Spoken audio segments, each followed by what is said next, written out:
All right, here we go. TK Kirkland, welcome back. Always a pleasure, Vlad. I claps because I'm always thankful to be in your presence. Hey, man, always thankful to be in your presence as well. Yes, sir. Yeah, we spit a lot of game every time you're on here. A lot of game. You know, I love it. A lot of game. Well, the first thing we have to talk about is the loss of PnB Rock in Los Angeles. I live in Los Angeles myself. I've been here since 2013. I move around Los Angeles quite a bit, all the different neighborhoods and so forth. The particular neighborhood that he was killed in is a place that I would not hang out at myself. That particular Roscoe's Chicken and Waffles in South Central, I may get some food to go, but there's no way that I would just sit there and hang out, especially wearing a bunch of jewelry. And what happened was extremely, extremely sad. He was there with his baby mother, and she had Instagrammed, the food that they're eating, like young women love to do these days. Right. It's like I talked to some friends of mine, and they basically say that whenever they go out and order a meal, they know they're not going to be able to eat for a couple minutes because their girl needs to go and get all the angles of the food and take the pictures and upload it and tag where it's at and how great her life is going and so forth. And this is just the thing. I don't know whether this contributed to PnB Rock's passing. A lot of people feel it is. I'm not exactly sure, but there's a lot of very bad situations that culminated in somebody coming into the restaurant, shooting him, taking his chains, and running out. Now, as someone who spent a lot of time in LA, what are your thoughts when you heard this? Well, one, I saw the news early this morning, even way out here and on the East Coast, that they did say it was because of him pinging when they pulled up where he was, and his wife or his girlfriend pinging as well, actually in the restaurant. Now, when me and my family was hustling back in the day in LA, we had a rule. And one of the rules was never go past Wilshire Boulevard. That was the ultimate rule. Never go past Wilshire in your Benz, your Bentley, your jewelry. Never go past Wilshire. Even though they're coming up there, but it's not as bad. And it's something that me and you have said over the years. I had this thing, and I think I said it on here numerous of times, about stay low-key and flex occasionally. Now, wearing $100,000 or more $100,000 worth of chains or jewelry to Roscoe's Chicken and Waffles is insane. I could see the BET Awards. I could see the Grammys. I could see maybe a premiere, but not a waffle place and chicken and waffles, especially if you're in the hood. And when I saw that, even though I didn't know the young man, my son knew him, it hurt me because I was mad that they took the chain and they can't sell it. But what I'm hearing is they don't care about selling. They'll wear the chain. Then you got to worry about the gentleman who did it. If they're going to get caught. Now you're going to go to prison for life, maybe, depending on your record, over something that's going to depreciate in value, which it's amazing how people think ass backwards, And it just hurts me to my core, Vlad, to see that. I mean, senseless, with all the rappers from Nipsey to Young Dolph, and hundreds of more who, if I forget, please, ladies and gentlemen, don't get upset with me. I can't remember everybody. But it's just, every time we come on here, it's somebody dying. And I'm on here 3-4 times a year. I don't know what, here it is right now. I don't know what else to tell the world to get these young men to stop. But me being me, I'm going to give the young men game. Stop wearing your jewelry. I know some people go, oh, you shouldn't tell me. I shouldn't have to live in fear. Give me an example. The first time I ever got locked up in LA, I had red on. And the guys in jail who was Bloods, was like, yo, you got to give me them sneakers, yo. But in my mind, like, yo, I'm not giving them sneakers. I'm not going to fight you over those sneakers. You want the sneakers, you can have the sneakers. But what I'm trying to tell the world is that once you go into the world, it's not by your rules. It's not by your rules. You have to adjust to the rules. The world doesn't revolve around you. You revolve around the world, depending on your situation. And the goal is, like always, to get home and to survive. Not over no stuff that don't mean anything 2 weeks. He probably didn't even like the damn jewelry no more. He probably had it for a while. He probably just threw it on. He probably had it 2-3 years. And then just threw it on with a t-shirt and some jeans. Boom. But he stunned it in the wrong place. So all we could do is use this as an example, guys, especially you rappers. Please, we want you to live, because this is senseless. Yeah, I mean, Ice-T kind of joined in on the conversation, and he made a couple points. He said, if you look at a lot of the LA rappers, himself, Ice Cube, Game, a lot of these guys do not wear jewelry, not because they can't afford it, but they just understand how LA works. Right. So you don't see these dudes just out and about wearing a bunch of chains, wearing a bunch of bracelets and crazy watches. Everyone is pretty much low-key, when they go outside. Now, if they go to an award show, if they're doing a video shoot, yes, that's a whole different story. There's usually a lot of cops around. There's usually around, it's usually in more of a high-end area. right. And yes, things can still happen, but the chances are much, much lower. I actually made a list. I went through and started looking at all the rappers that have been killed in LA by LA residents. Wow. I'm ready to hear So, this. of course, you have PnB Rock, Pop Smoke, Draco the Ruler, Slim 400, Nipsey Hussle, and of course, Biggie. Yes. Man. That's a lot of dudes that are in their 20s and 30s. Haven't even lived a full life.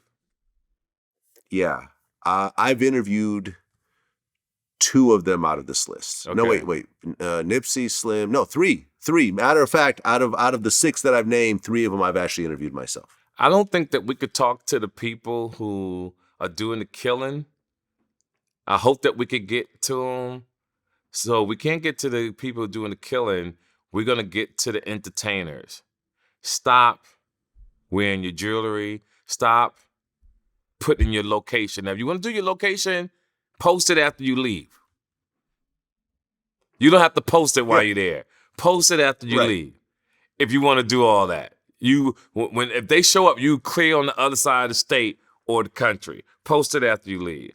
And that's the way. And like I said, me and you will continue talking about this until we could get through. We could just get one person, because we do these interviews. People come to my shows, and I've seen a young man come to my show and say, yo, because I came to your show, he didn't want to kill his baby mama. Wow. Yeah, it was that deep. Wow. Yeah, he said I was being petty and I was being emotional. And he said I was going through something, TK, and I came to your show and I felt you. He said, because I was getting ready to kill my baby's mother. I was going to send it to you. And I said, you know what? I know Vlad get tired of me sending all this positive shit, because you already know, because they tell you. So I was going to send it to you. If I find it, I'll send it to you. But it's crazy. So please, guys, stop fucking killing. You're killing your own army. You're killing your own army. And then I was thinking about this, Queen Elizabeth passed away. And I'm like, all the jewelry that bitch got on is stolen. Nobody talking about that shit. That everything on her ass, they stole from somebody. Kenya, Africa, the diamonds and shit, the even the cloth. This bitch stole everything. And listen, no disrespect to Queen Elizabeth. She's not in the ground yet. But these are the fucking thoughts that was going through my mind when I was hearing people stealing jewelry. I'm like, everybody. Even when I had a bad situation back when I was a youngster, but I turned all that energy around to something positive. We gotta put it like this. Let me be the gentleman to get through to the men who think they should kill somebody. It's two things. One, if you want the jury that bad and you really want to get somebody, don't kill them. You could just take the jewelry. You don't have to kill nobody. If that's really your MO, that's what you like. Fuck it. If that's how you thinking, I'm pleading with your psyche.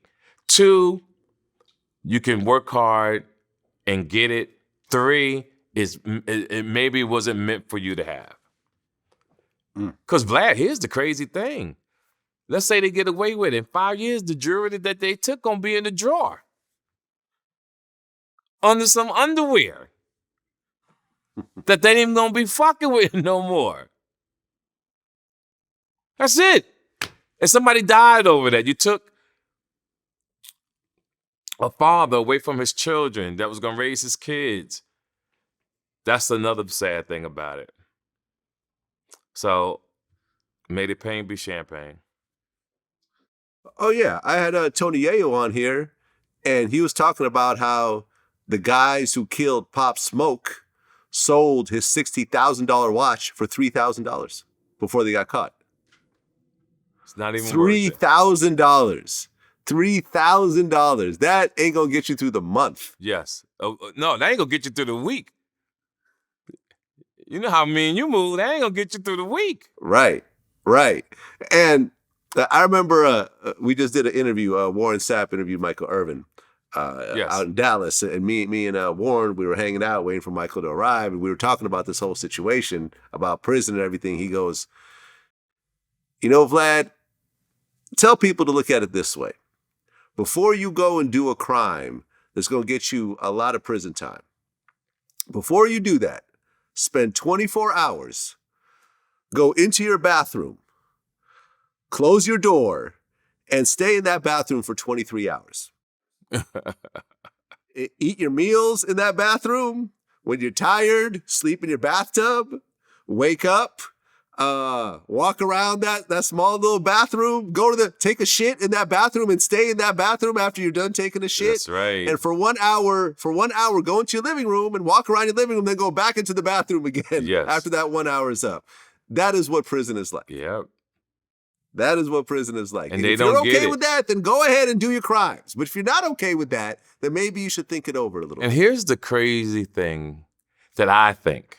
All these gentlemen who commit these senseless crimes, when that jail cell close on your ass, I don't care how tough you think you are, I know deep in your heart, you are hurt. You are hurt. Like, I know you're saying, man, I fucked up my life.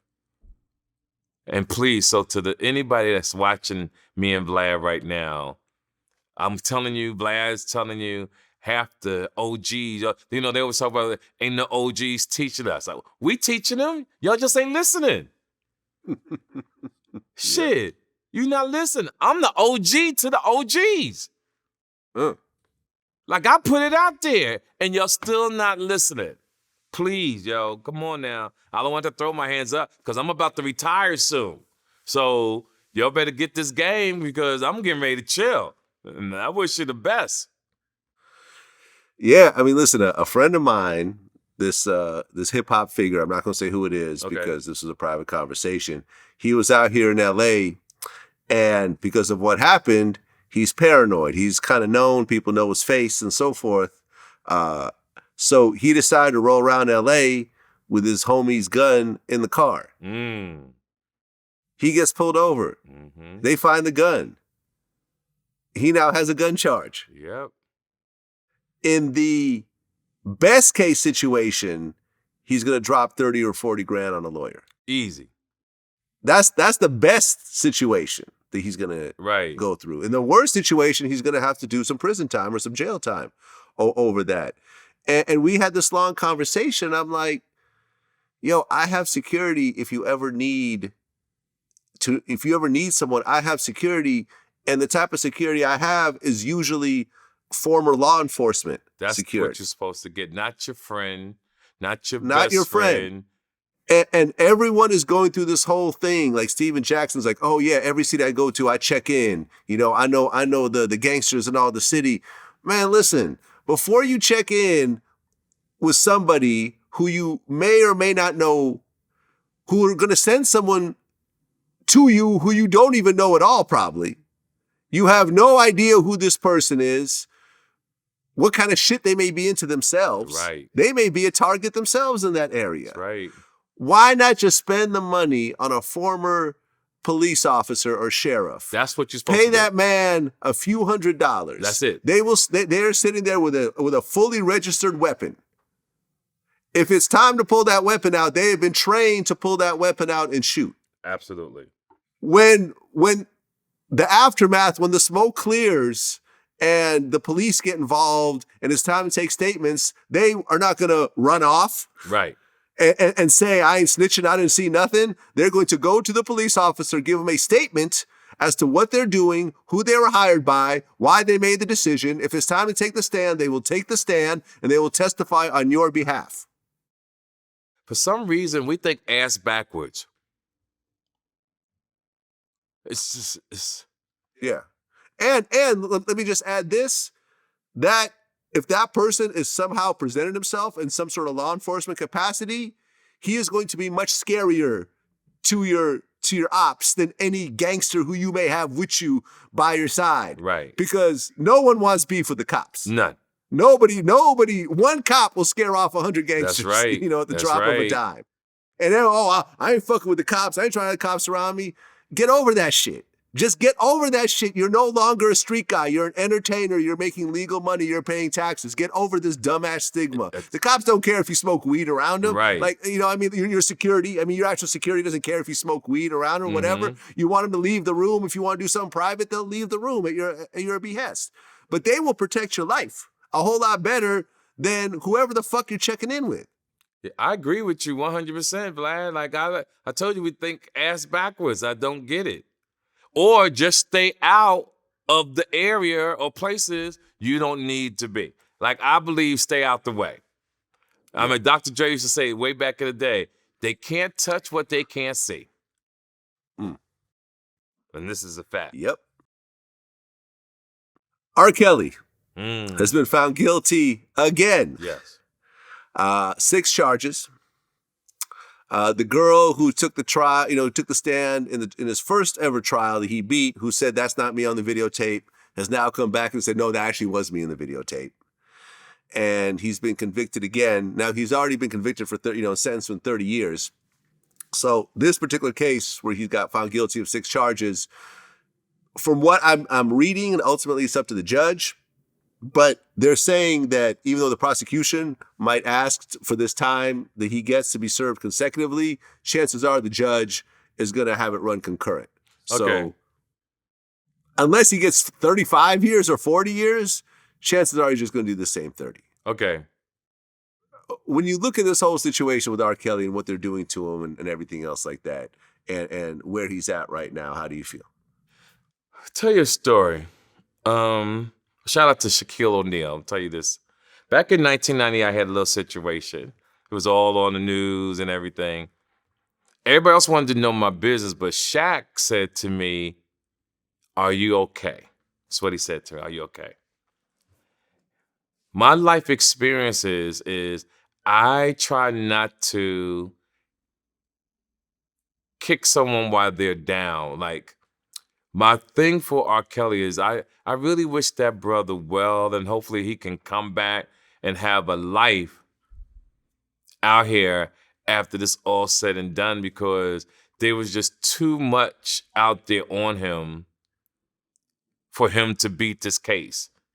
And that's like, I think we had this talk a long time ago, where a lot of young men believe in the hype when you know you're guilty. My point is, if you know you're guilty, I guarantee you, from Bill Cosby to R. Kelly, if you would have talked to your attorney and said, yo, I want to take a deal, you take the power out of the prosecution hands and the jury and the judge, and you can go back and forth for months to almost get the deal that you want.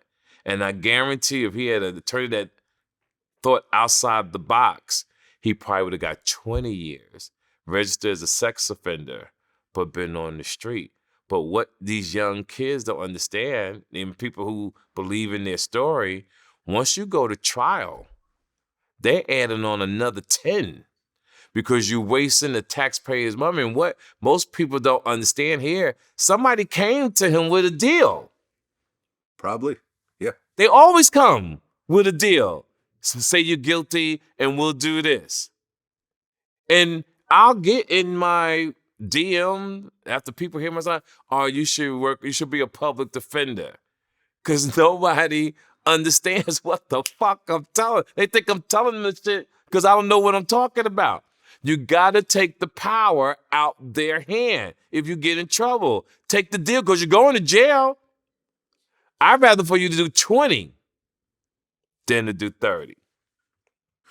Yeah, I think 20 is a hard number to swallow as a plea deal for a lot of 30 is people. yeah. But 30 is worse. I mean, but then again, Suge Knight took that 28. He had no other choice. Yeah. His back was his back was against the wall, and he wasn't a millionaire anymore, so he couldn't fight. Because once you go to jail, you got to have money to go to war. If you ain't got money to go to war, they gonna get your ass. You might as well kiss the prosecutor, just go up and kiss the judge, and just tell everybody, just be gentle because I'm fucked. Oh, yeah. I don't know if you heard, but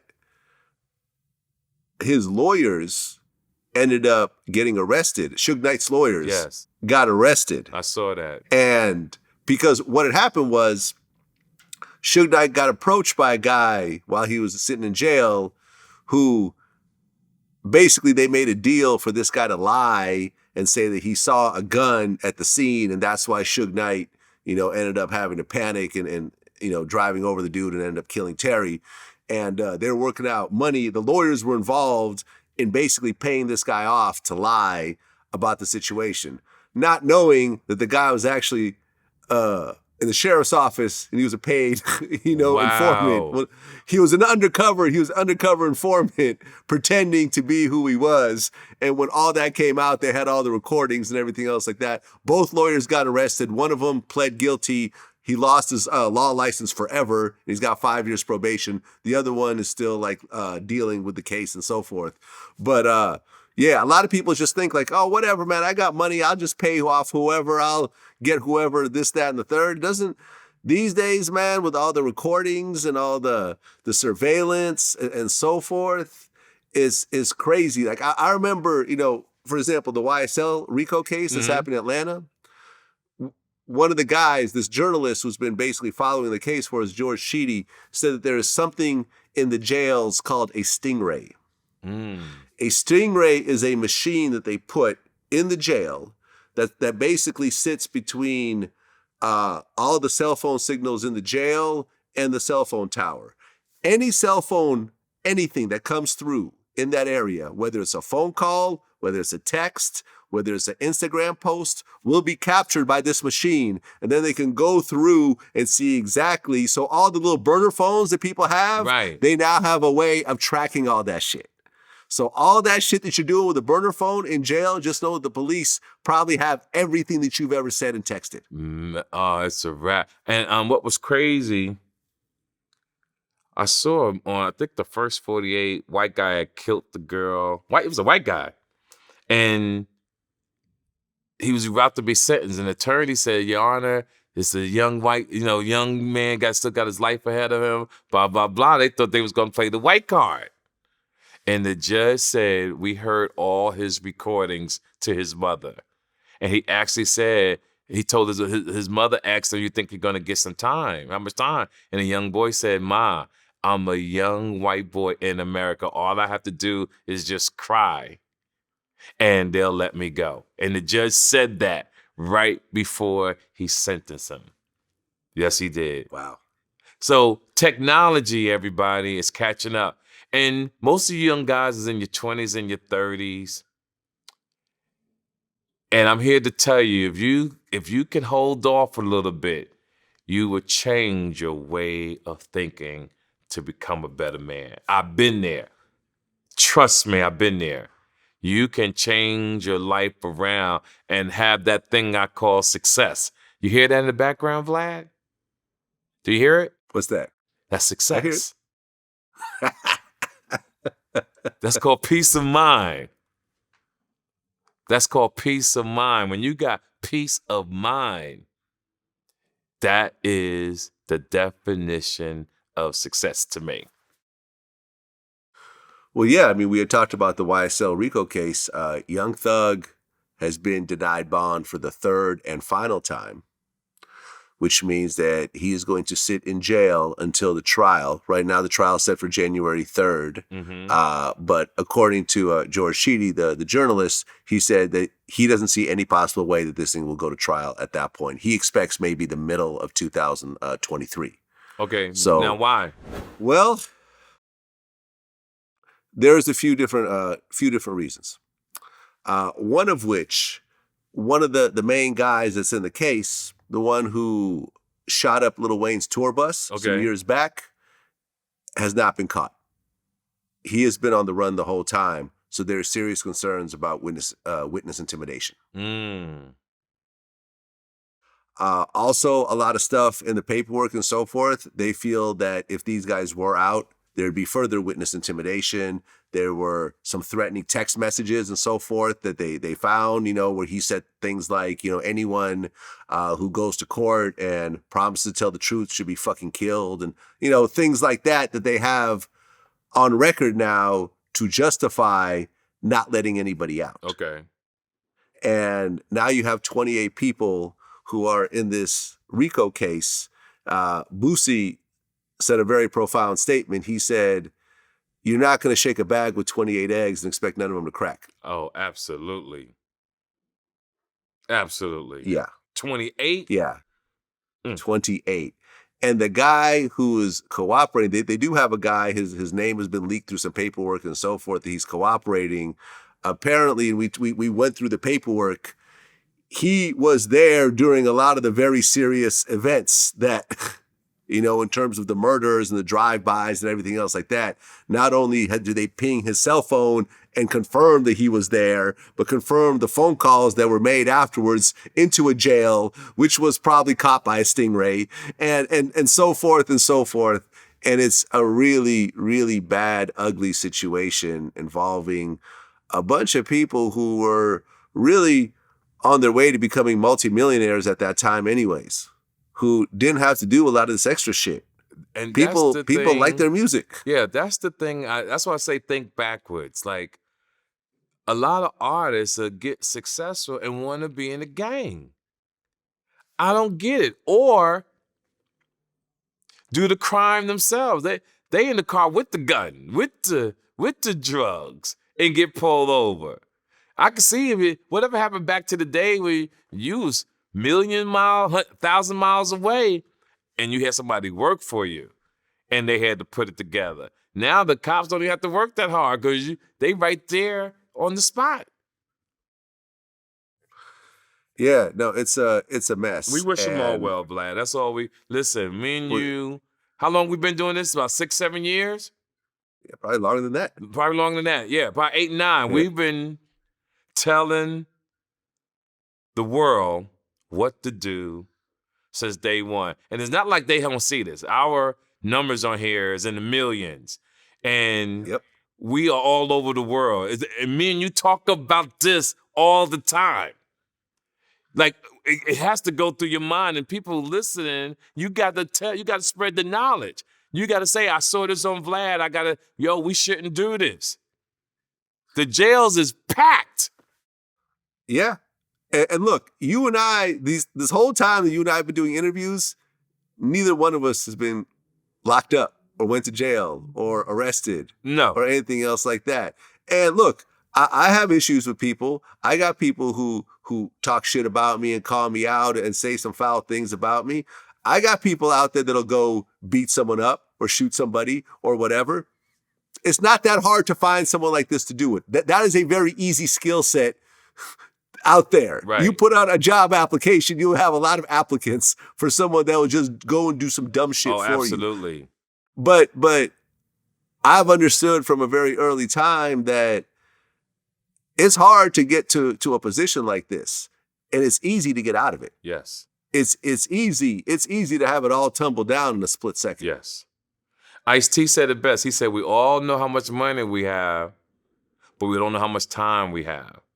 And you can make a bad decision and your whole life can be over. That's why, believe it or not, I'm really walking in the path of the universe and energy. And every day, every week, every month, every year, my life is just truly changing to become more spiritual, more connected to the universe. Because one, the way I feel and the success you have brought me as well, I have to honor that. I wouldn't want to do anything that you took the time to reach out to me 9, 10 years ago to give me this opportunity, even though you probably still would interview me, to embarrass myself, to embarrass you, because you were like, yo, T, what the fuck was you thinking? Especially now, I can see in my 20s, but not in my 60s. Like, these my, as they used to say back in the day, these are my twilight years. Right?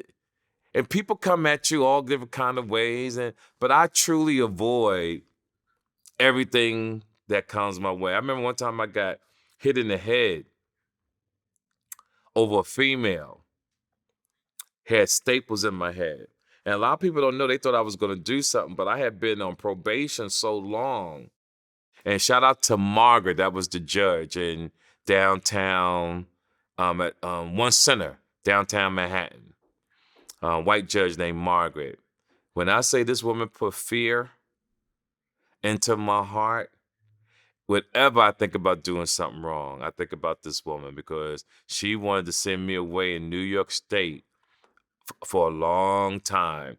And when I won that case, I just truly vowed to just really want to do the right thing. It's been going on almost 20 years now.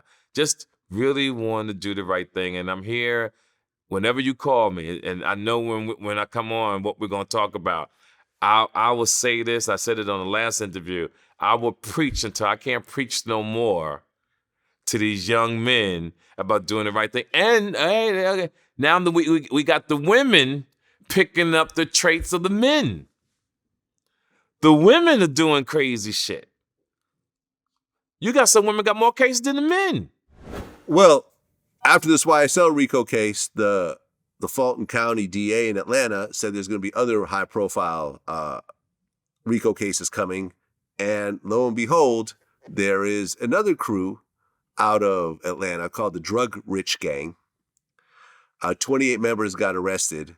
Wow. These guys were doing home robberies and home invasions, including Mariah Carey's $5 million mansion got broken into. Marlo Hampton of the Real Housewives of Atlanta, her house got broken into. One of the players for the Falcons. Boosie actually told me in our interview that he got a call from one of the sheriffs saying that his house was targeted for a home robbery. Man.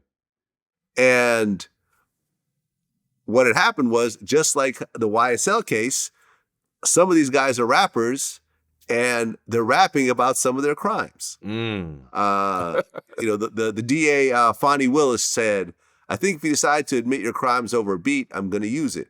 You do not get to commit crimes in my county and then decide to brag on it, which when you do that in a form of intimidation to further the gang, will not be held responsible.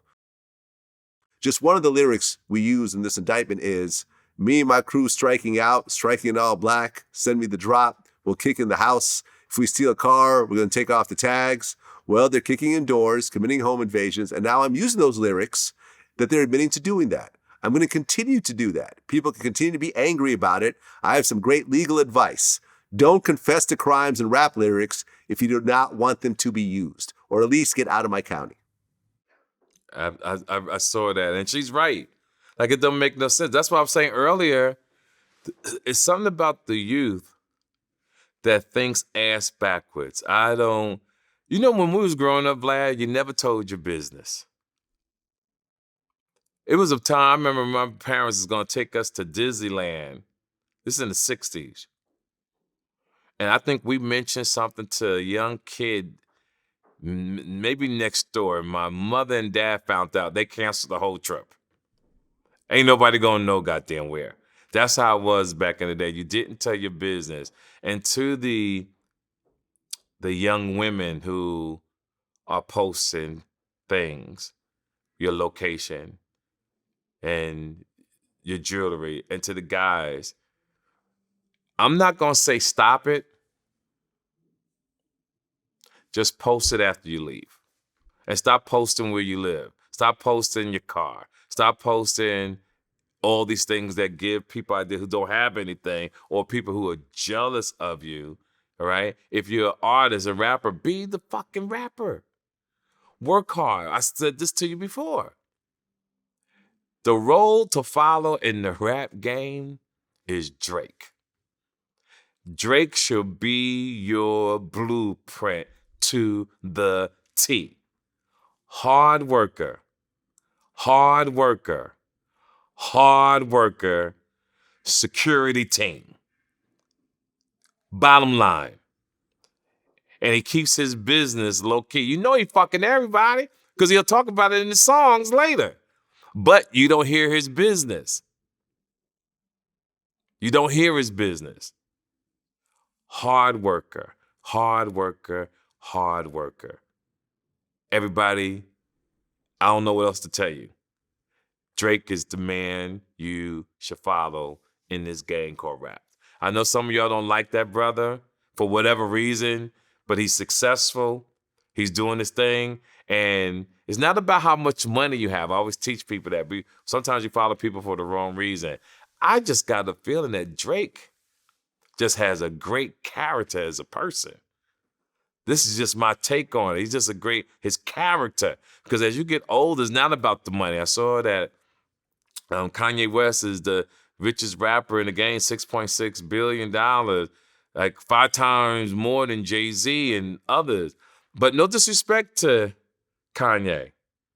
That ain't somebody I'm trying to follow in this game. Because to me, his character as a man is horrible.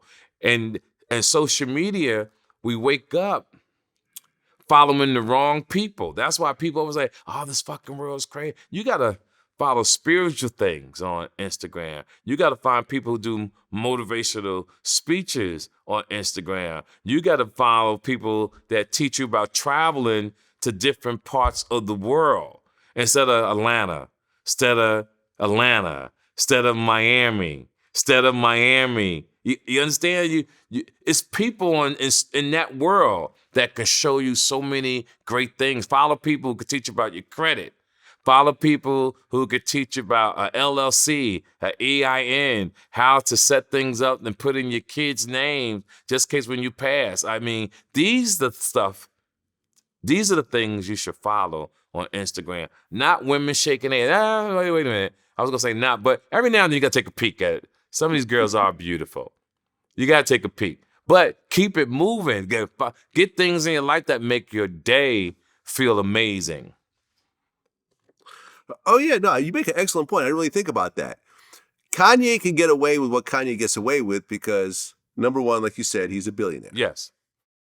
He's also musically gifted. Yes, talented. And is a hit maker. Yes. So the type of shit that he does, he will always just get passes for because people know that they will make money being around him. Yes.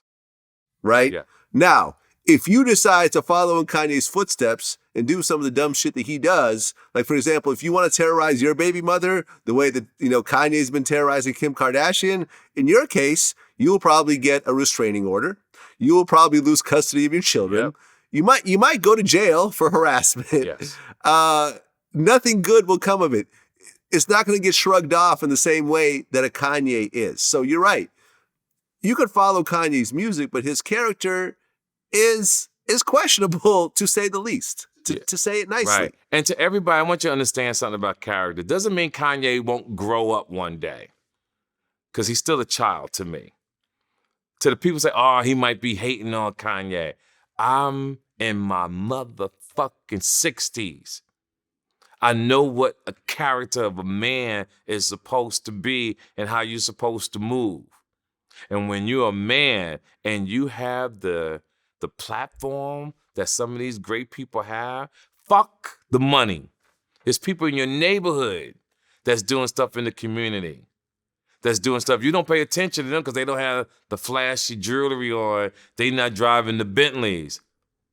But check out their character. That's so important because we get led by the wrong things. That's why some of y'all say, oh, I'm depressed, because you're trying to be something that you're not. You wishing that you had 6 billion, or you 90 years old trying to be a rapper because you think you are Kanye West, because we all are influenced by something, right? Some people, everybody who's watching this is influenced by something. You gotta stop doing that to yourself and play the hand that you dealt, and look and follow people with character, with substance, that'll teach you something, that'll make you a better woman, and that'll make you a better man. And peek every now and then at the women who is half naked, because I truly enjoy that. Well, it's interesting you just mentioned depression, because a few days ago, I tweeted something that became the most viral tweet I've ever done in my 15 years of being on Twitter. Man. I said this. I said, as an adult, playing video games for long periods of time is a form of depression. If you don't believe me, ask yourself this. Think about the 100 greatest moments of your life. Do any of these include video games? Probably not. And this comes from a lifetime gamer. 23 million impressions for this tweet. 14,000 replies. Kevin Durant chimed in. Ocho Cinco chimed in. A bunch of the major gaming champions from around the world chimed in. Most people were unbelievably angry at me that how dare I say that you can't, that physical interactions with people are somehow better than playing a video game all day long. In the comments, I mentioned how I know women who tell me that when they go on vacation, their boyfriend takes their PS5 on vacation with them. And when I put that out there, people said, oh, it sounds like you letting women control your life. Man. People justify it. And number one, are you a gamer at all? No, but I'm into logic. And see, it's a difference, right? I'm not a gamer, but I'm into logic. And like I said, I've been around a long time, and I saw that happening. And to the Ochos, to everybody who Kevin Durant, who got upset, listen, you can't. Well, hold on. Those two guys didn't get upset. Oh. They actually chimed in. Yeah, no, they didn't get upset. Kevin Durant came in and said, actually, he goes, I feel that video games are good for mental health, something to do with the homies. Ocho Cinco chimed in. He goes, actually, some of my greatest experiences are with video games, but you have to be really, really good at it to really appreciate it. These guys are both multimillionaires. Yeah. With Now, I'm going to tell you, I have the little handheld game. What's that? PS4? Nintendo Switch? Yeah, the one that, let me tell you something. You're going to laugh. I bought this in 2006. Okay. I still got it.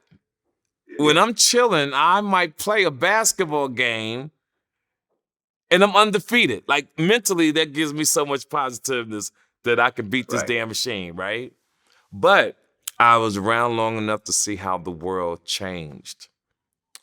And young men who grew up since they was 5, 6, who played the PlayStation, this is their life now, Vlad. It's like some things, I said this might sound crazy, right? I said this one day, I said,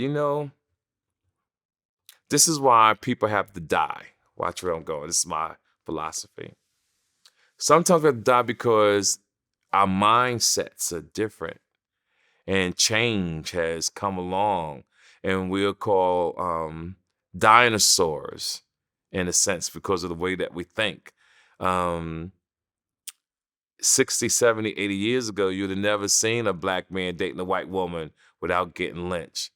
Now we got men dating men, women dating women, that in the next, it's normal now, but it's truly going to be normal in the next 20, 30 years, right? So what I've seen sitting here, I've seen everything in life just change. I'm not going to call it evolved, that it got better. I just see that without structure, everything has changed. Because I tell people all the time, see, the world changed because they took out structure. And what I mean by that, I tell people all the time, I believe in a little dictatorship in life. Watch where I'm going. I believe people need to be told what to do. See, when I used to go to college, see people sitting on the corner. I finished school, come back, 4 years later, they still on the corner.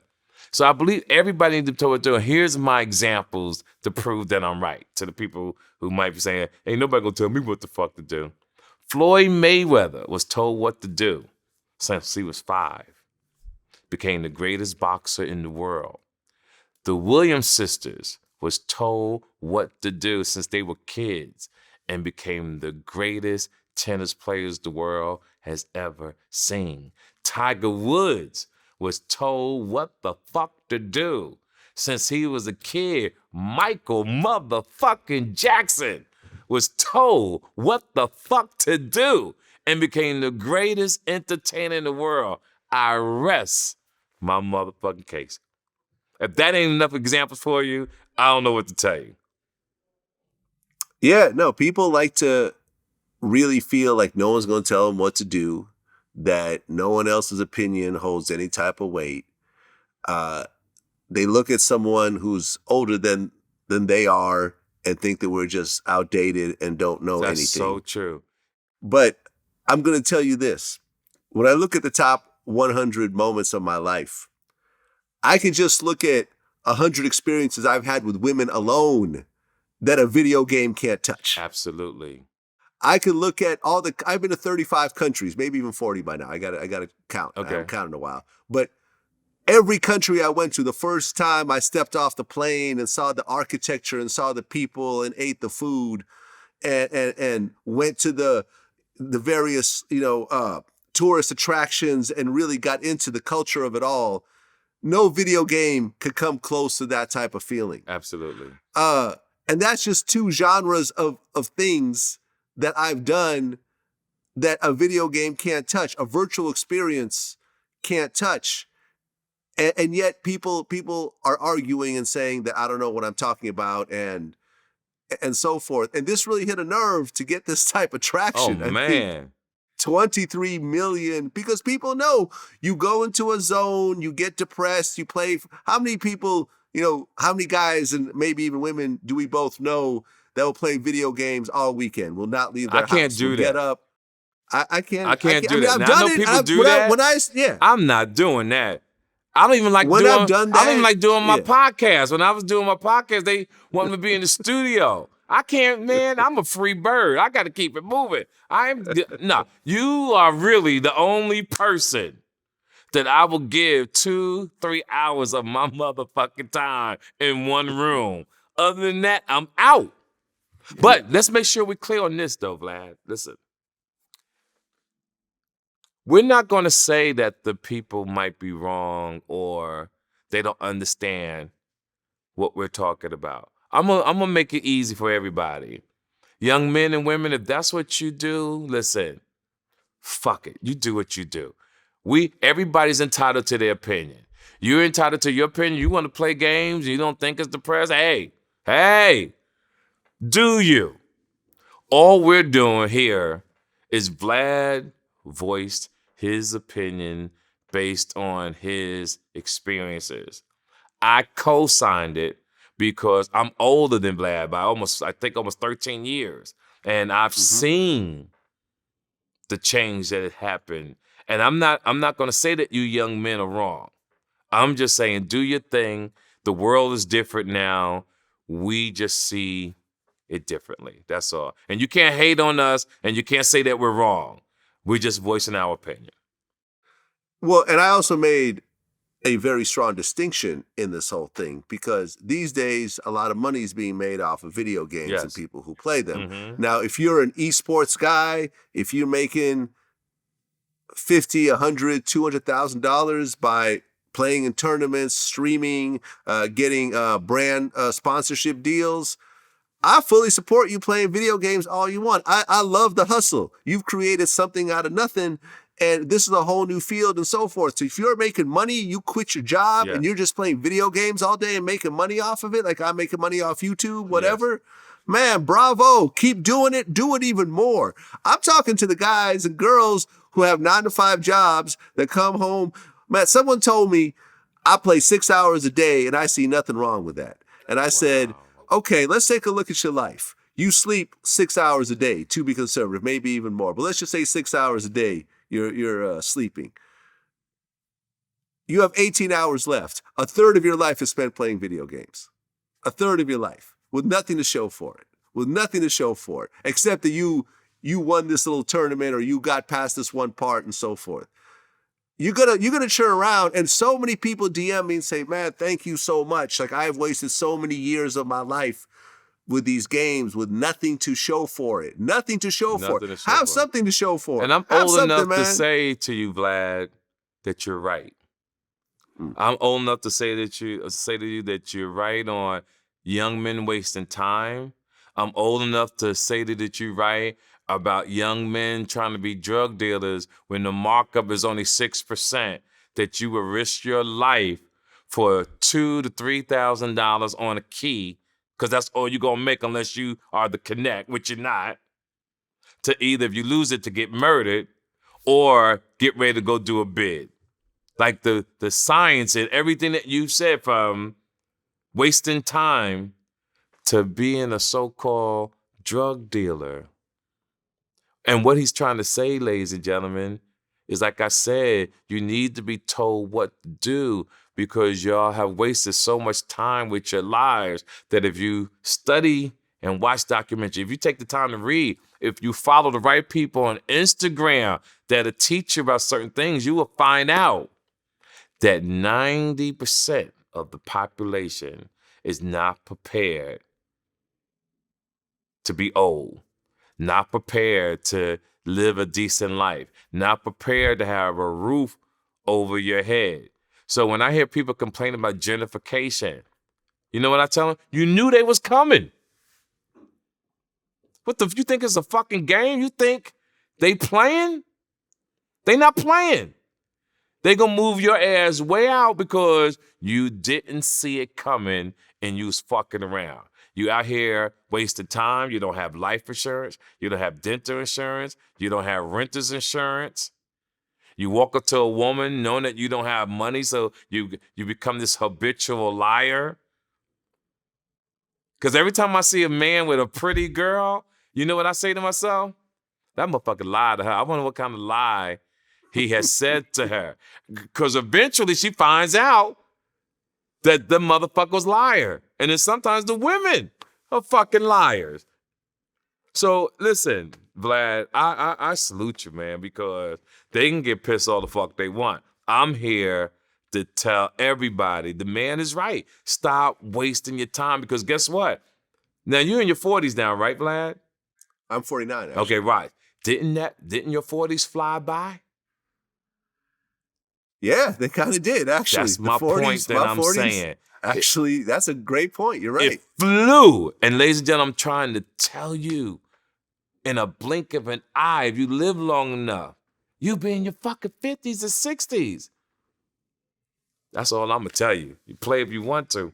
Yeah, you're absolutely right. I mean, I remember interviewing Spice One for the first time, and he had this line on Trigger's Got No Heart where he said, "I'd be damned if I'm broke old pushing on a shopping cart."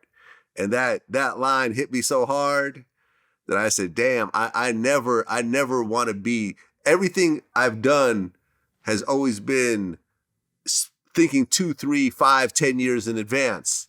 Because if you just keep living for the moment, yes, you keep maxing out your credit cards, you keep partying every weekend. And to the people, I'm sorry to interrupt, to the people not understanding what Vlad is saying, I want you to, even if your mindset is not thinking like that yet, you can get your mind to start thinking like that. Stop saying that you can't. You can get your mind to start thinking down the line.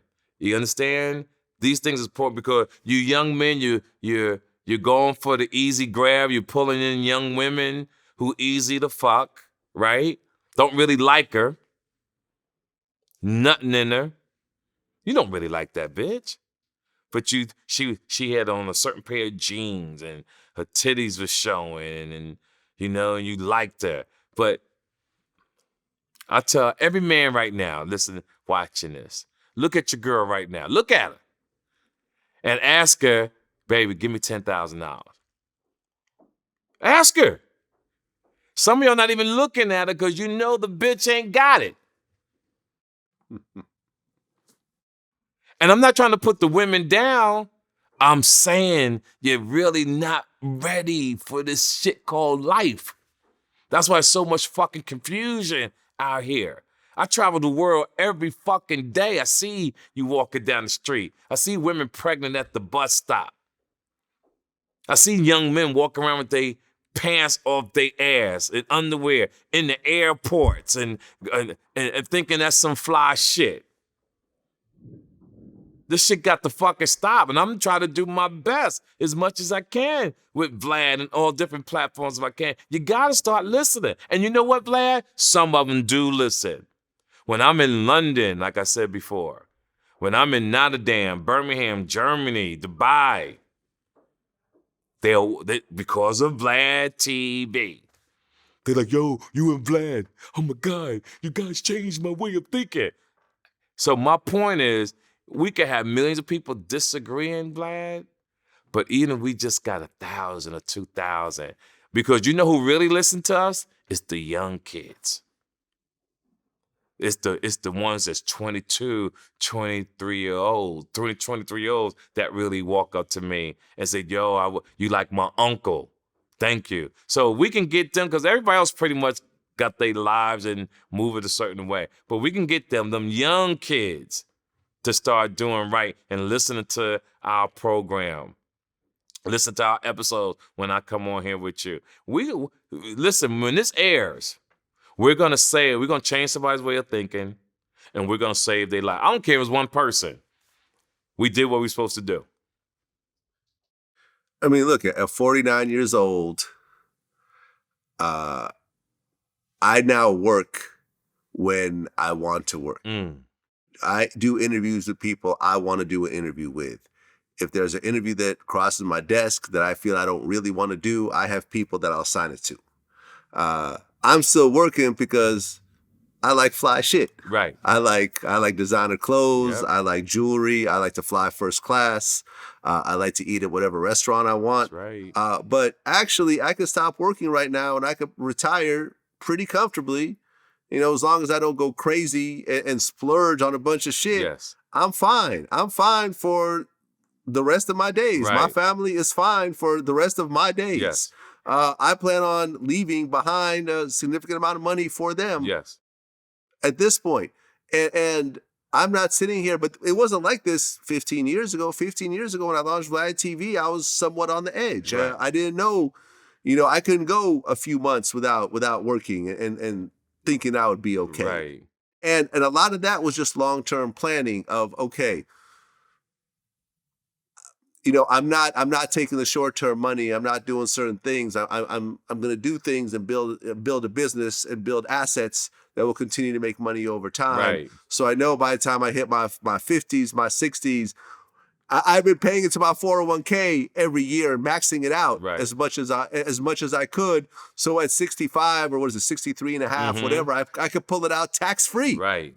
That's tax-free. And it's been making money because it's been in the stock market the whole time and growing. That's and I get to pull it all out tax-free at the end. Right. So you do not want to be my age, TK's age, going like, man, if I take 2 weeks off of work, I may not be able to pay my rent next month. No, not you right. That is a scary thought. That's a scary thought. Scary thought. It's a scary thought. And it's a great opportunity. When I'm up at, you see me, sometimes you catch me on Twitter early at 2 or 3 o'clock in the morning. I say, oh, Vlad up too. But I read. I'm up early, yeah. Yeah, I read a lot. It's a lot of opportunities out there for people to get good jobs. Like, I'm impressed. I'm like, wow, nobody should be fucking broke. Yeah. Always listen to Vlad. Always listen to TK Kirkland, ladies and gentlemen. What can I tell you, man? I don't know what to tell you. Ain't nobody giving it to you. There's other platforms that'll teach you certain things, but we come to you. We get in your gut. Aries Spears. Ooh. He had made some comments about Lizzo. Yes. He said in an interview that she looked like a shit emoji. She looked like some mashed potatoes. A lot of people got on him for that. She indirectly responded to him after she won a VMA award. She was like, "Oh, why don't you respond? Oh, I'm winning." And she holds up her prize and everything else like that. I brought him on the show. We talked about it. And he said, "Look, I'm a comedian. If you give me material, I'm going to run with it. If you want to show your whole ass the Lakers game, I'm gonna make a joke out of it. And then you can make a joke out of me." He's like, "I'm fat too. I love pasta.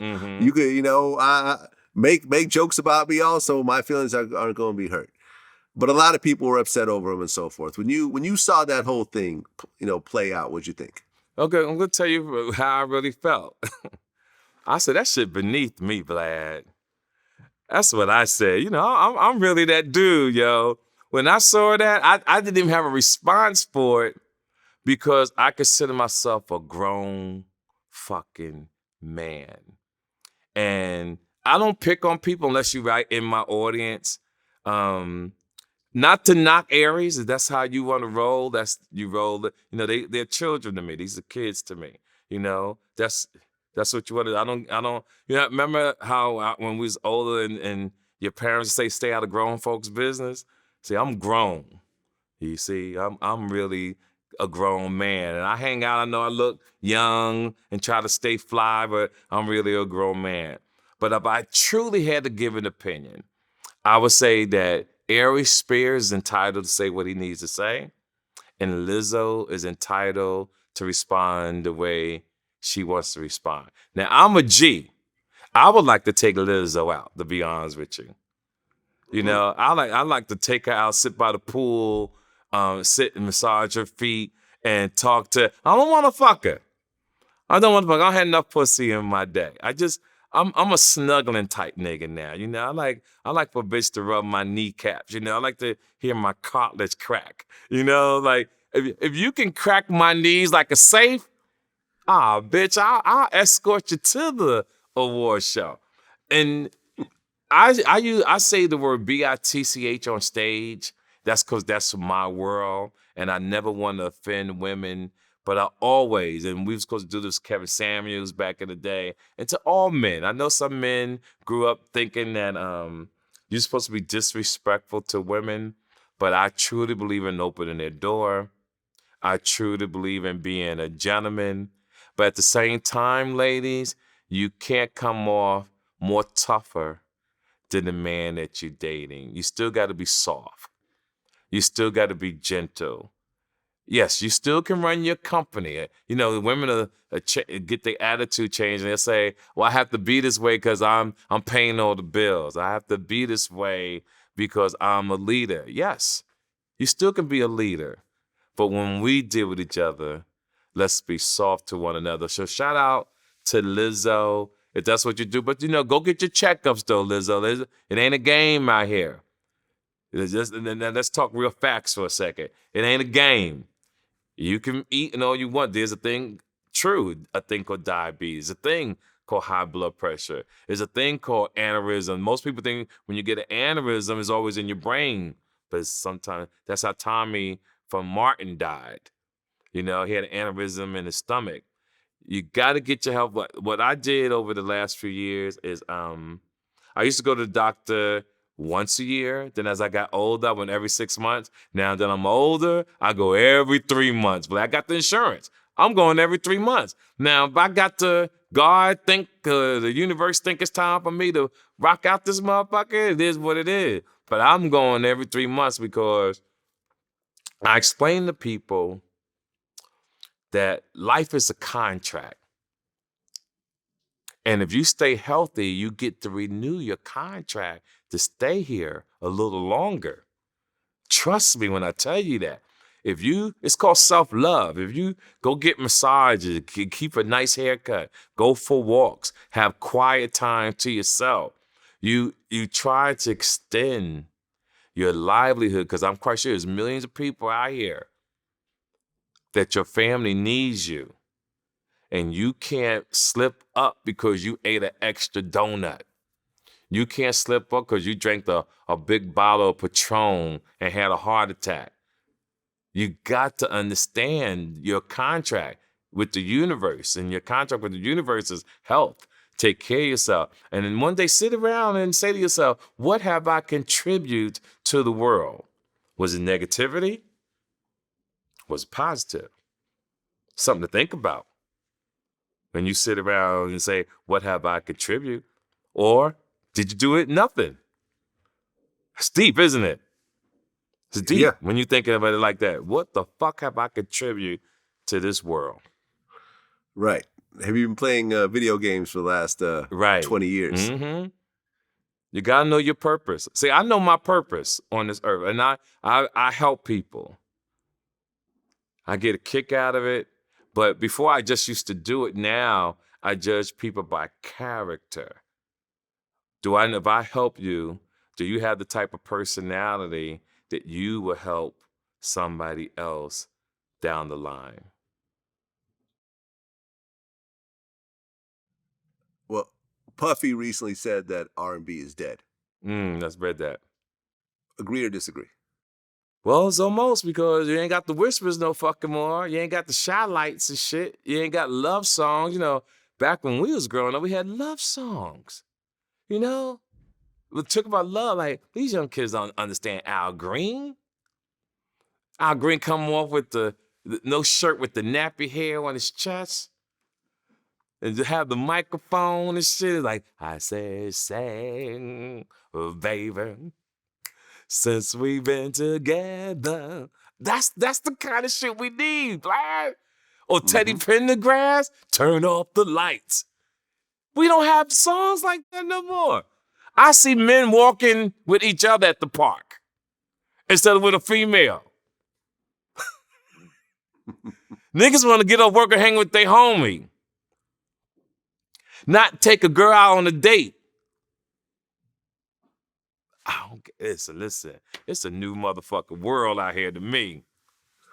Oh, yeah. No, I seen there was this one, like, it was like a viral video or something like that, where this guy basically said, if you take sex out of the equation, men don't really like hanging with women. They'd rather hang with other men. And I said, that sounds ridiculous. When I look at my life, most of my time, actual time, was spent with a woman, not a man. Most of my actual time, I've lived with women. Yes. I sleep with women. I wake up and I talk to them during the day. Yes. I like hanging with dudes, everything, but not for long periods of time. Women I could do, even if I'm not having sex with them, I could hang with women for long periods of time in a way that I cannot hang with men for long periods of time. See, you old school the way I'm old school. We got out of school, we want to go to a girl's house. Right. That's how, Ma, I'm going over State's house. Okay, be back by such time. Now I'm going over to this dude's house. But again, it goes back to what I said, how the world has changed. Men look at women not the same way we look at women. Men look at women I said this in my stand-up, men look at women as competition. You got some men that look at female and say, man, fuck that bitch, I could do that better than her. And want to be a female. Whereas I like looking at a woman's ass. I like looking at her titties. I like looking if she took care of her skin, her smile. And I definitely go by what comes out of her mouth. Does she use a lot of profanity? Because you use a lot of profanity, you're not going to be around me or my children because of the places that I attend. And once a female says to me, oh, that's who I am, I'm cursing. Ladies, listen to me. No motherfucking man, unless he a bum, will bring you around his family if you are using too much profanity. Now, here's the game. I'm not telling you not to use profanity. I'm saying use it when you're mad so people know that you're mad. But if you use it as an everyday crutch, you're not going nowhere. If you sound tougher than your dude, if you walk around talking about I'm a boss and shit men say, and you're single, you might get occasional dick here and there. These are the reasons, some of the reasons. I'm telling you. Some of y'all may not believe me. I'm telling you. Have you seen any of the online just train wrecks between Blueface and his girlfriend, Krishan Rock, the girl with the missing tooth? Man. Let me tell you, I told you I strolled through Instagram. I try not to pay attention to fights or people fighting at Popeyes. But what got my attention with that couple is that he took her tooth out and put it back in. And I was like, who the fuck raised this couple? Exactly what I said. Because I had never seen no shit like that before in my life. So it stopped me. So I was following them for a week and they were swinging on each other like a Floyd Mayweather fight. And I was like, what the fuck is going on? To the point, who won? Somebody winded up in jail. She's wound up in jail a few times. At one point, she beat up his sister. She may have put hands on his mother also. That's a little bit of a gray area situation. Man. And they still together? They're still together. Get the fuck out of here. He offered her $100,000 to leave him. She said, I ain't leaving you ever. I remember at one point, she had broken into his house while he was sleeping, busted his window, wrote some sort of note in her blood on the wall, stole his Range Rover, and he posted text messages saying, you need to bring this Range Rover back. And she's like, nah, I'm good. God got me. He's like, no, the devil got you. You're in a stolen car. I have to report this thing stolen. You're going to go to jail, which she finally had to do when she went to jail. And they still ended up together afterwards. I don't know what the sex can't be, okay, look, I understand the sex. I get it. Wait, Vlad. I'm going to ask you a question. Before you go on, I'm sorry. Go ahead. I'm not going to say I fucked a lot of women, but let's just say I did my thing. Because some things I say on here, when I meet a new girl and she sees my interviews, this shit come back and bite me on the ass. So okay. I'm just going to say I dated a lot in my time. I don't think, do men get that caught up that they will act like that? I've done some dumb shit over pussy, over good pussy. I will admit that, but not to this degree. Okay. Not to the point where we're fighting each other in public and someone's missing a tooth and they're fighting my family members and beating up your mother. I can't take this. Yeah, I can't. I just don't get it. Especially for a man like a Blueface who's popular and seemingly attractive, yes, and women are throwing themselves at him. Like, you could find someone. Okay, let me put it like this. As someone who's, listen, I've been with a lot of women over over the years. More so than I think most men on this side. And I'm going to tell you this. This person that you're with right now, with this crazy sexual energy that does everything you want in bed and pleases you, and you have an orgasm every time, and you think that you've never found anyone like this, there's going to be a person that will give you that exact same thing without all the headaches. Absolutely. That person exists. Yes. It might take you a year or 2 or 3 to find that person. Or maybe 9 to 10 and maybe 15. But it's coming. It depends on how active you are searching for that person. Yes. If you're playing video games all day, you will not find that person. Absolutely. But if you're out, using Tinder, whatever if you're a regular person using Tinder, if you're out there on Match.com, if you're out, whatever, there's lots of apps, there's lots of ways to connect people, as well as going to clubs, as well as going to concerts. If you're into churches, go to that. If you treat it like a job, like I remember when I was single, man, I remember the doorman in my building were like, yo, you're the king of this fucking building. I see a different girl coming in this fucking building every day, every other day. Vlad. Because I was trying to find someone that I was compatible with.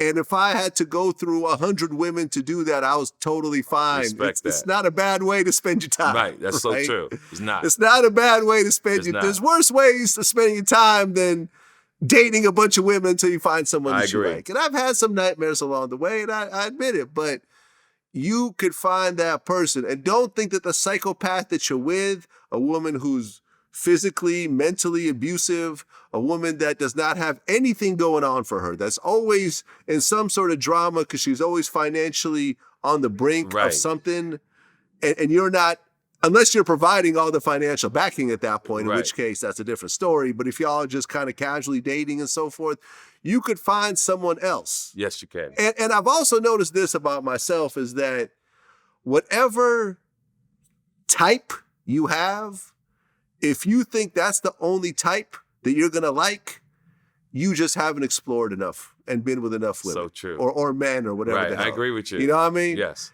If you think you're only into black women, there's women of other races that you're actually compatible with, but you just haven't had enough experience. Absolutely. Or they're afraid, or you don't think you have the confidence, but they out there, brother.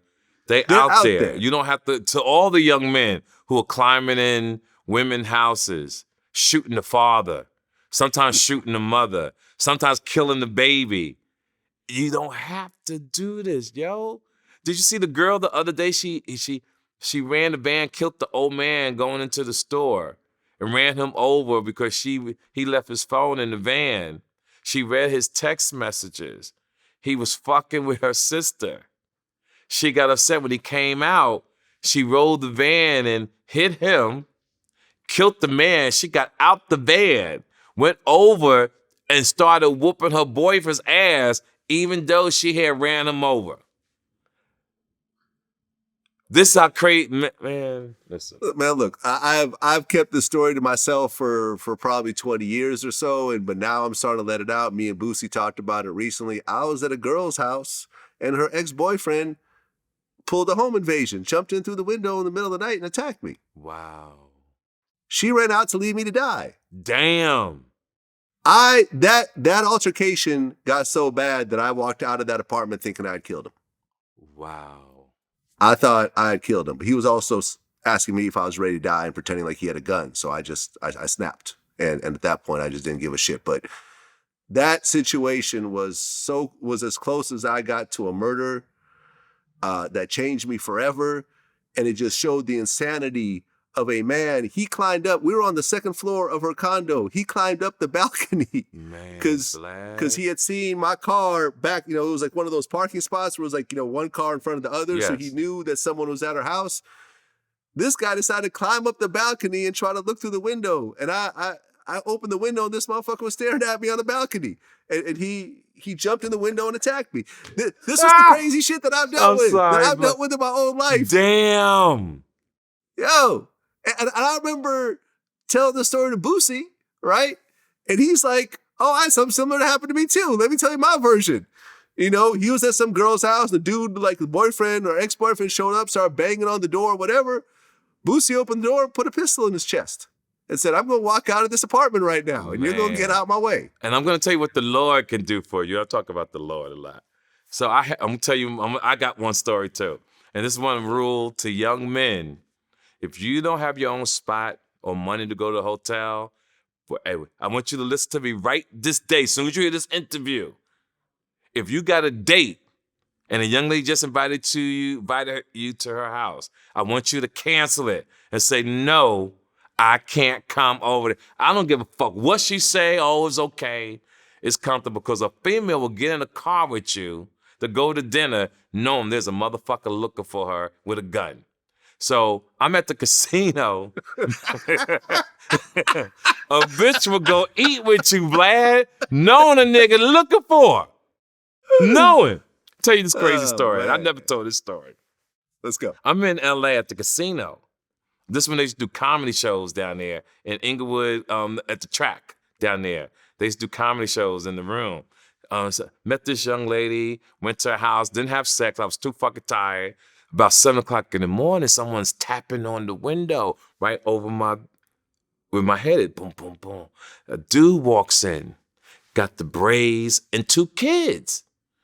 I said, what the fuck this bitch bring me to her house and she got a dude? The dude looks over at me and says, yo, is that T to the motherfucking K? Bitch, about time you fucking somebody. But he smacked her. Swap. I'm getting dressed because I'm feeling, because of the braids, I'm thinking gang affiliated, whatever. I don't know. I go out on the porch to somewhat secure the situation. Hopefully she doesn't get killed. He comes out and says, yo, did she suck your dick? I said, dog, come on, man. He said, nah, did she suck your fucking dick? I said, dog, come on. So I stayed there for a minute, got in the car, and I drove off. I'm calling every 20 minutes. She doesn't answer the phone. About 2 hours later, she calls me and says, TK, I am so sorry. She said, this nigga is engaged with another bitch. He was dropping the kids off to bring them back and got so jealous because I was with you and smacked her. So what I'm trying to say, there is no right and wrong situation when a man sees you in a place that he probably used to pay the bills, or a place he probably used to sleep his head, or that used to be his side of the bed. Fellas, do not go to a woman's house. And ladies, you too, because you hoes done lost it too. A man will move a female in and you ladies will find the girl, track it down, fuck up a car. Some of y'all got guns, y'all shoot the female. It's just bad. It's just, Vlad, listen. Yeah. No, listen, man. Getting to this age, it's funny how many men like me, you, Boosie are all having similar situations. Listen, this. I saw this back in the day, from Aaron Hall to Luke to a lot of major stars that you wouldn't think these type of things will happen to. But what I'm here to tell the world, pain, confusion, mistrust, getting cheated on can happen to you. You're not excluded. It can happen to you. Give me an example. I had a domestic violence case with my daughter's mother years ago. She was cheating on me. We was on the highway.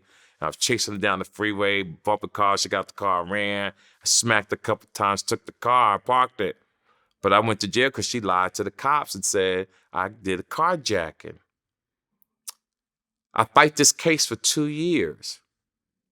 I get probation. The black prosecutor. We're walking after I got my probation. Do you know this motherfucker said, yo, I had a similar situation. My girlfriend was engaged and she cheated on me and I whooped her ass. But Vlad, when he's saying this to me, I'm saying, why the fuck you wasn't compassionate for my situation when you just said you had the same fucking thing happen to you? Mm-hmm. This is what I'm trying to say. So you can have a prosecutor who's a hypocrite. See a young man going through the same thing he went through. Now, it was nobody died. Nobody arm was broke. Nobody eye sockets out. Now that you could put somebody away for. But when you see a man go through situations like that, they need to find a way to help the man or the woman instead of just trying to throw them away, unless they are what they call a predicate felon, a habitual criminal. Well, yeah. I mean, because these situations that you and I are talking about, that Boosie's talking about, actually played out in the worst possible outcome when in Atlanta, when Trouble got killed. Yes, man. Right? He went to a girl's house and, I've seen her, nice looking lady, has, her ass and titties were done and tattoos. Yeah, send me a picture. Forth. I want to see what she looked like too. I wanted to know what she looked like. Yeah, I want to see what she looked like. Hold on. Because I remember that happened. I knew that young man. Oh, you actually knew Trouble? Yeah. I posted a picture of us on social media, on my Instagram. He used to come to my shows in Atlanta. There's the girl very right there in the attractive. Nice looking lady. Okay. Nice looking girl. Yes. Now we don't know what exactly happened. The ex-boyfriend, I don't know whether he was still living there. I don't know whether they broke up. I don't know whether he had a key to the place. I don't know if he was paying the rent. But once again, going to a woman's house, not knowing what her situation is, not knowing whether she's even single or not. You know, you always go through this whole routine like a man should not be able to have sex with a woman without $25,000 in his bank account. Right. You should be able to chip off that $25,000, go get yourself a nice hotel room. Damn right. Okay? If you're broke, go to a Motel 6. Yes. If you ain't got $50, you should not be fucked. I totally agree. But you really should go to a nicer hotel. Take her to the Four Seasons to see how well that relationship turns out afterwards. Yep. You know what I'm saying? Don't go to her house. That is a death trap potential. It's a death trap. You know, until you get to know her a bit. You know, spend a couple weeks or a couple months with her. Okay, now I kind of know who she is. Let me tell you something. I could be with a bitch 20 years. I ain't coming to your house. Oh, really? I swear to God, I'm not coming. Because one, I'm a neat freak, right? Okay. I'm a fucking neat freak. And if you're not even halfway to how clean I am, it's done. And then you gotta have house etiquette when you come over my house. I don't like a bitch come over my house and start opening the refrigerator and you only been there only an hour and a half. You that fucking comfortable, you opening my refrigerator. Or you got your knee in my white chair in the kitchen. Like, there's just certain things, or you got this fucking wig and your hair is all in my motherfucking bathroom, and when you leave, I got to get all the hair out. So 2 weeks later, I'm getting another bar of soap. Got the soap, and I'm watching this string is going across my fucking eye, and I'm like, what the fuck is in the house? What the fuck? So now I'm mad at you forever. Oh man, fuck this shit.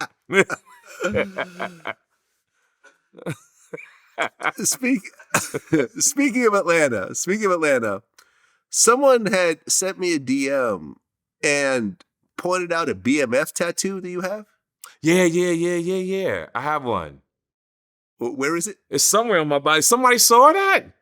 Someone saw that and sent it to me. And sent it to you. Ain't that crazy? Yeah, because they were like, hey, next time you interview TK Kirkland, asked him about his BMF tattoo. I said, what BMF tattoo? And they sent me a picture of the motherfucker. Yeah. I think it might have been on an arm or something. It was just somewhere. Like but you know, I tell people this, right? How can I say it?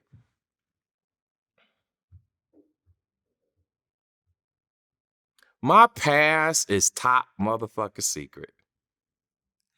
That's the best way to move through life. And this is one of them examples right here, Vlad, that we try to teach the young men about staying low-key, flex occasionally.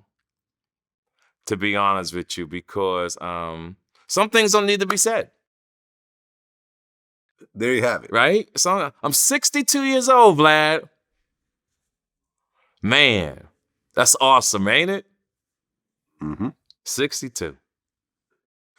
Well, speaking of BMF, Lil Meech recently had his charges dropped. God bless, I saw that. In that whole watch situation. Yes. So and he wound up buying another watch.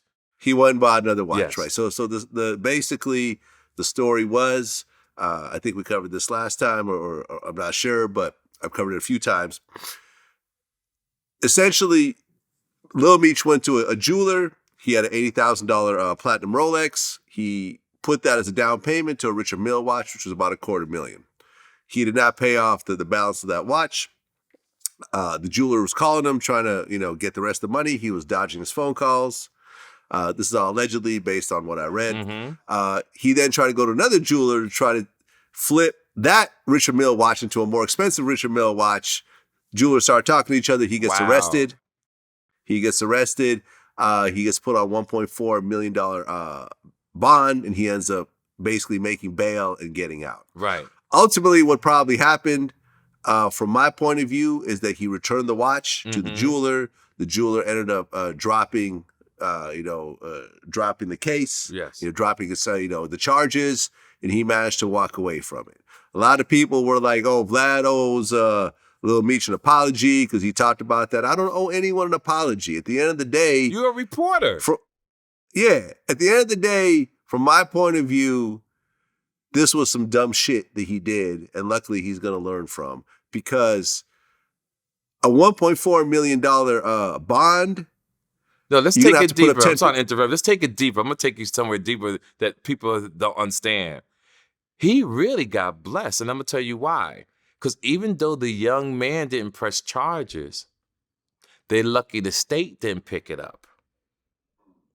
See, these young men who will say that Vlad need the old people apologize, I'm tired of that shit. Vlad need to apologize. Education, motherfuckers. Like, I'm tired of talking to people who lack education. You people listen to reply. You don't listen to comprehend.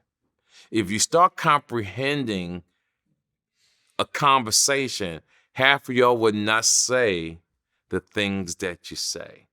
Please start listening before you reply. Please start taking the emotion out before you reply. Trust me, if you take the emotion out, if you take a 20 minutes maybe, a day or 2 days to think about what you're going to say, I promise you it won't be the same thing you thought you was going to say at that moment. But as what the young kids say, the Twitter fingers, but you want to get on there so fast. I saw a bitch's thumbs move so fast the other day. I was on the plane. I said, "How old are you?" Because she said 20. I said, "I knew you had to be young, because anybody past 35, cartilage in their thumbs don't move that motherfucker fast." I said, well, yeah, look, listen, I've interviewed Lil Meech before. I like the kid. Yes. I've met his dad. I've hung out with Big Meech. Yes. I've hung out with BMF in Atlanta. And I'm happy he's out and he can get back to his career. But that move probably cost him $140,000. Yep. Putting up that bond, that's 10%. And to the fans, listen. To the bail bondsman. When you see me, Vlad does great interviews with a lot of people, but I think me and Vlad get a little more depth about life in general. Listen to us. Stop saying we don't know what we're talking about. Stop saying that we should work for the probation department, or et cetera, or Vlad's informant. We're showing things to you to make your life better. This is why our episodes are huge. The world, ladies and gentlemen, we have 1 million viewers a year watching me and Vlad. And the shit that we talk about. You think we're playing with your life? We are OGs. Remember that. OGs. If you know anybody older than you, 20, 30 years older than you, listen to them. Especially if they fucked up a lot, because they're going to tell you what not the fuck to do. Well, one of my regular guests, China Mac, was on here. Mm-hmm. And during the course of the conversation, things sort of went into weird directions where we started bringing up what ifs. Right. And there were some very interesting what ifs that they came up. Because this is a guy that spent a lot of time in prison. Yes. And so forth. And I said, based on some of the men that I've interviewed that have been to prison, they told me that the thing they miss the most when they get there is food. And he goes, no, actually, it's sex. So we actually brought up this little what if. Which one would you choose? If you had to choose for the rest of your life, right? And I did a poll on this. Okay. That ended up being, it was like 49-51, like in terms of how close it was. Wow. You have a choice, right? Thousands of people voted. You could either, for the rest of your life, have access to sex, but the food you eat every day is horrible. Okay. The worst prison food you could possibly think of every meal. Okay. You can't throw hot sauce on it and spice it up a little bit. You can't just go fresh I'll just eat vegetables. No, you have shit food for the rest of your life, but you have access to sex. Yes. Or you have access to the best food you could possibly eat, but you have no access to sex whatsoever. I'm going for the food. I think I would too. I'm going for the food. I think I would too. Yeah, I'm going for the food. And to the people who might say we wrong, let me tell you something. Most people die because of bad habits. This is what I just said. Listen to comprehend. Don't listen to reply. Most people say sex and bad food because you went with your emotion. But if you took time to hear how deep this topic is, this question is, it's very deep, because what you put in your body gives you the ability to live a long time. Mm-hmm. A long time, what you put in you. So you can have sex and you can have bad food, but your ass might be around for 3 years. And that's Right. it. Or you might have shits, or you might have ulcers and all kind of stuff, because unless you've been to prison. And he didn't say okay food. He said the worst. Yeah. The worst. Oh, hell fucking no. Ain't no. One, by the time you eat that fucked up food, you're not going to have an erection. You're going to be in the bathroom half the time. I'll be there in a minute. Okay, so here's the other question we came up with, Uh-huh. right? And this was sort of based on the R. Kelly situation and so forth. If you were given a choice, 30 years in prison or have your balls cut off? Wow. Whoa. Whoa. That's a damn. So we talking about freedom or no balls? Right. I'm going with the freedom. Wait. No. Yeah, freedom or no balls. Well, exactly. So meaning that you will be in jail for 30 years, fully intact, balls, everything else like that. You could masturbate, but you probably ain't fucking nobody because you're in a prison full of men. See, and I'm gonna tell you why this probably went over some people's heads, because some people ain't never been nowhere.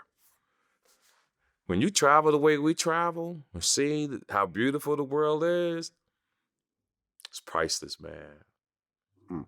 I would cut my balls off. I sure would, because I really enjoy the world. I literally enjoy the world, because at my age now, I like eating pussy more than anyway, because my pullout game's so fucking horrible. Unless I'm dating bitches with hysterectomies and got their tubes tied. Like, if I'm fucking a girl, she said her tubes tied, bitch, you gotta get the doctor on the phone, and then he gotta email me a copy of the surgery and the date that it was. Well, why not get a vasectomy? Or vasectomy, but I still get my balls cut because it wasn't about vasectomy. No. No, what I'm saying is these days, okay, as a side note, if you're worried about getting women pregnant, why not get a vasectomy? And here's the thing. I had a gentleman, my business partner back in the day, when I had one son. He told me to do that. He said, you should get a vasectomy. But I think in the black community, for some reason, we think ass backwards again. I was like, hell no. But I could honestly say that I love my children. I'm glad it's here. And my pullout game's so cold now, Vlad. Like, it's so cold now. It's unbelievable. Like, I'm not even taking a chance to come in a female, because one of my age, right? I'll tell the bitch, I want to have children. Bitch, by the time the child grow up, I'm gonna be 100-something years old. You're gonna be pushing both of us around this motherfucker. I don't want to do that to you. Yeah. Or if I do come in a girl before they reverse Roe versus Wade, I'll say, listen, I just nutted in you. And I just want you to know I can't be around children.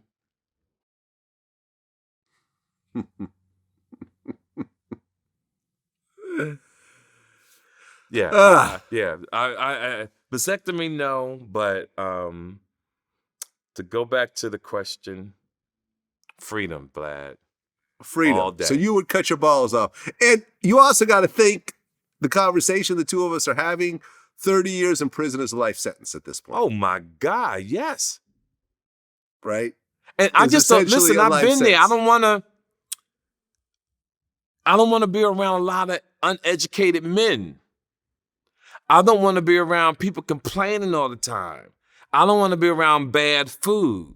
I don't want to be around bad conversation. I don't want to watch TV programs. I want to know what time it is a day. I don't want nobody to tell me which way to walk. I don't want nobody to be my cellmate and he snore all the fucking time. And I damn sure hate putting on other people's underwear who wore before me, before I got. That's the most humiliating situation that you could ever put your life in, young men and women. When you go through lockup process and they give you your jumper, and right in that is underwear. It's clean, but you know about 5,000 other men, if not more, have had this fucking underwear on. And I am an underwear fanatic. That's the most humiliating thing to me, of one of the things that will just drive me insane. But some people can do it. I seen people in jail ask you if you didn't want nothing to eat, if you wasn't gonna eat that, they say, yo, you're not gonna eat that? Take it, put it on their plate, and throw down.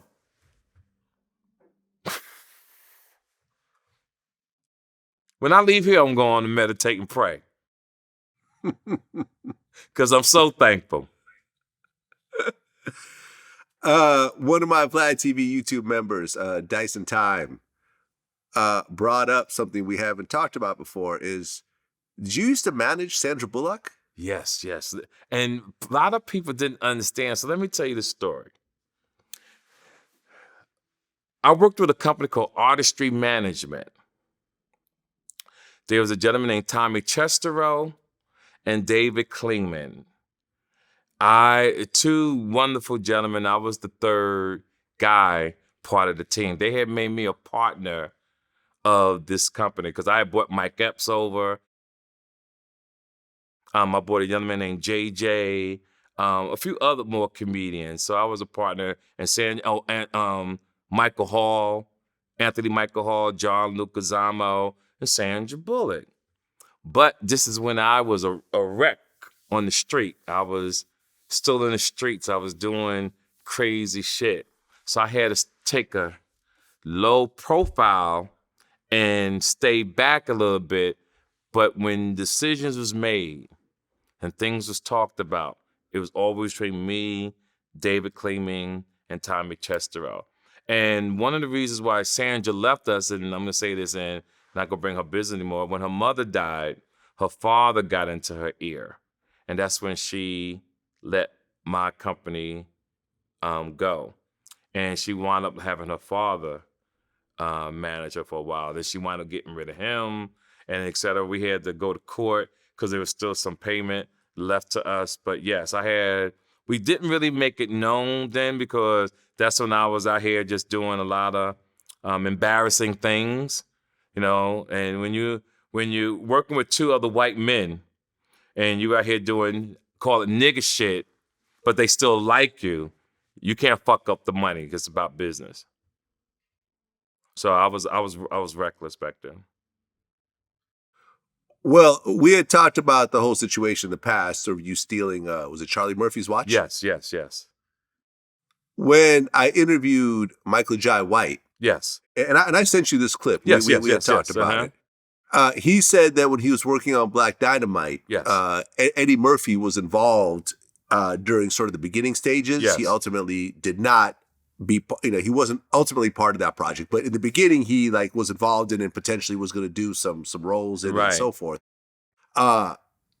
Michael Jai White was considering you for a role in that movie, but because of the Eddie Murphy situation, he ended up passing on you because, Eddie Murphy was a hotter commodity during that time, which is understandable. Right, understandable. When I told you that, what did you think? Because have you heard that before or no? Here's the thing. I love Mr. White. I think he's a fabulous gentleman. And he probably did the right thing. I would did the right thing too. But if it was me, I did the same thing. Yeah. This is a story. I had talked with a few people who use my situation from time to time, different comics who bring up the situation. But let me explain to everybody who knows about Charlie Murphy, Eddie Murphy, when I was a 20-year-old man. I did some crazy things. I just want people to know that God dropped all the charges.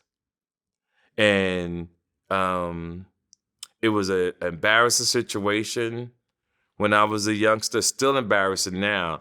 And it was so crazy about that, Vlad.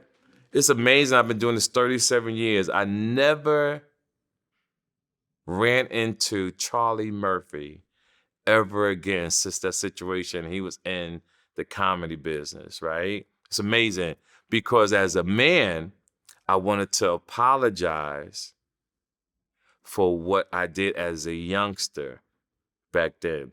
So years later, I'm in Hollywood. I'm in the fly-ass whip, and there's a fly-ass whip in front of me. Who gets out with the valet open the door? It's Eddie Murphy with a beautiful female. And I always keep a bad bitch breathing on me. But now I'm not the little street dude that when I was hanging with them who did something that was foul. Now I'm the successful entertainer, businessman, / whatever. And I'm in the same VIP section with Eddie Murphy.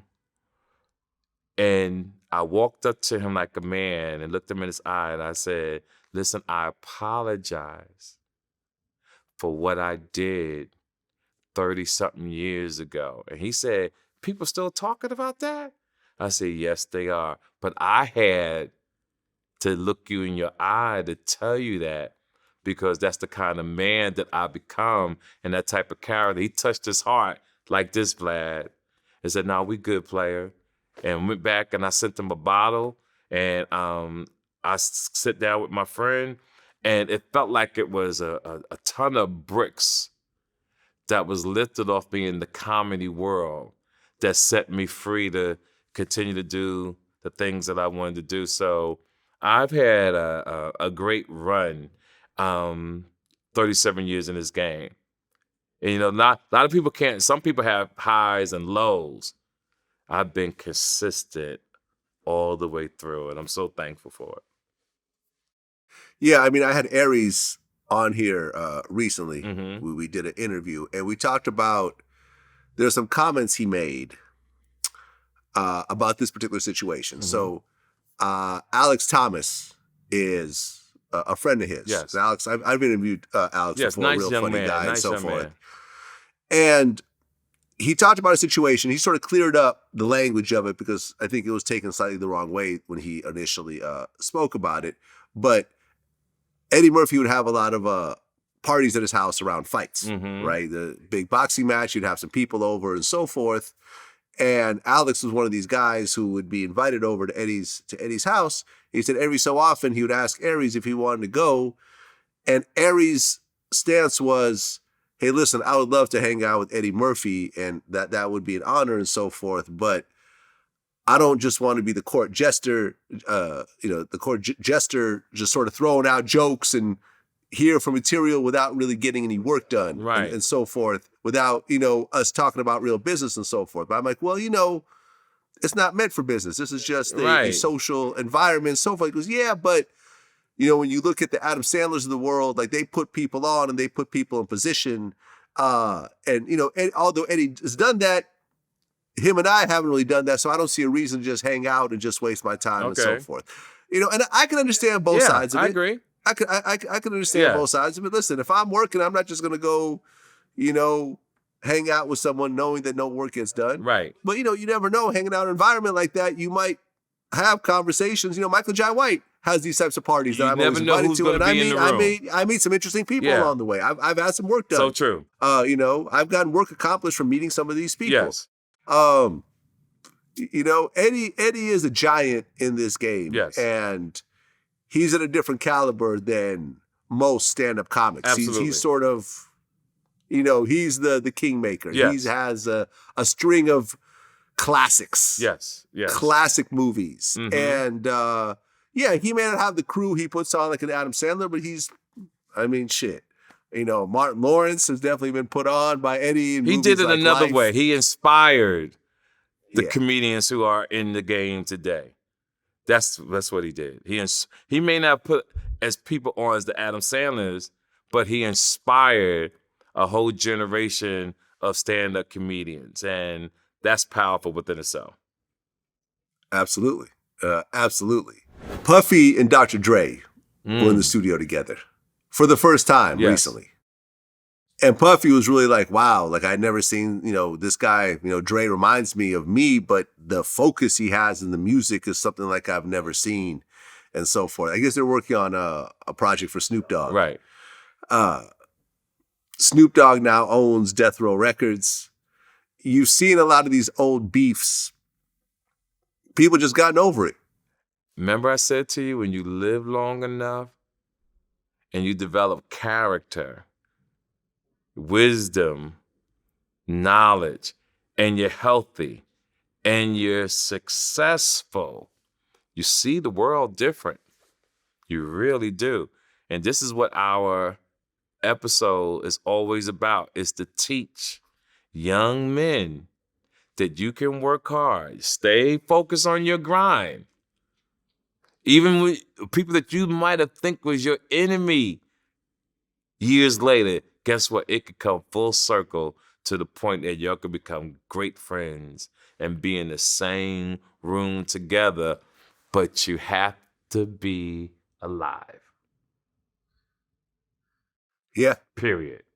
If you ain't alive, there's nothing we could do, but you have to be alive.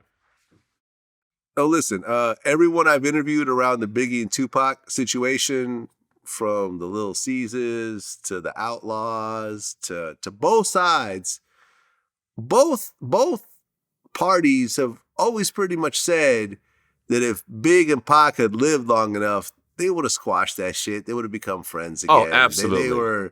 They would have probably done music together again. They would have raised their families together. They were very good friends early on. Yes, they were. Pac used to go to Brooklyn, Bed-Stuy, just hang out on the block. Right. Before Biggie even blew. Right. They sincerely liked each other. Was it a bad situation?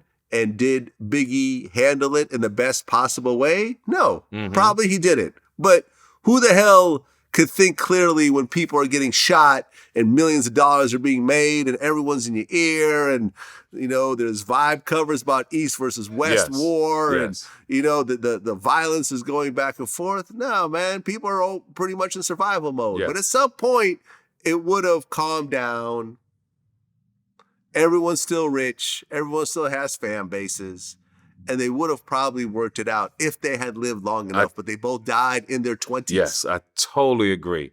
If they lived to be 40, 50 years old, maybe before then, it'd have been this whole thing that we talk about now would be totally different.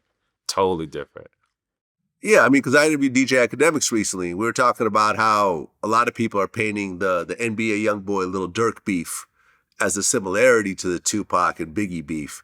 And what he said was kind of chilling. He said that, unfortunately, with the Durk and YoungBoy beef, we probably haven't seen the crescendo of where it is. And that is probably one of them either dying or going to prison for a long time. And I saw that about so much violence back and forth. Yeah, especially about him coming to Chicago, correct? NBA YoungBoy is coming to Chicago, and his artist Quando Rondo, who was, somewhat, involved in the murder of King Von. His friend ended up killing King Von after Von had attacked him. So you got one of the heroes of Chicago, and you're bringing up the guy who was partially responsible for his death. Now, who's responsible for his death? The one that works for NBA YoungBoy? Well, Quando Rondo signed to NBA Young. Okay, So the two of them were beefing over, Von was allegedly, I think, messing with one of YoungBoy's baby mothers. But, YoungBoy got like 12 baby mothers. Right. He's not even with her. Was this over a female? It seems Allegedly? like it. We'll never really know. But it seems like if I were to, based on everything I know, yes, it seems like it's over a female. Oh, It's over. they It's chased over that a boy female. down on the highway and shot him.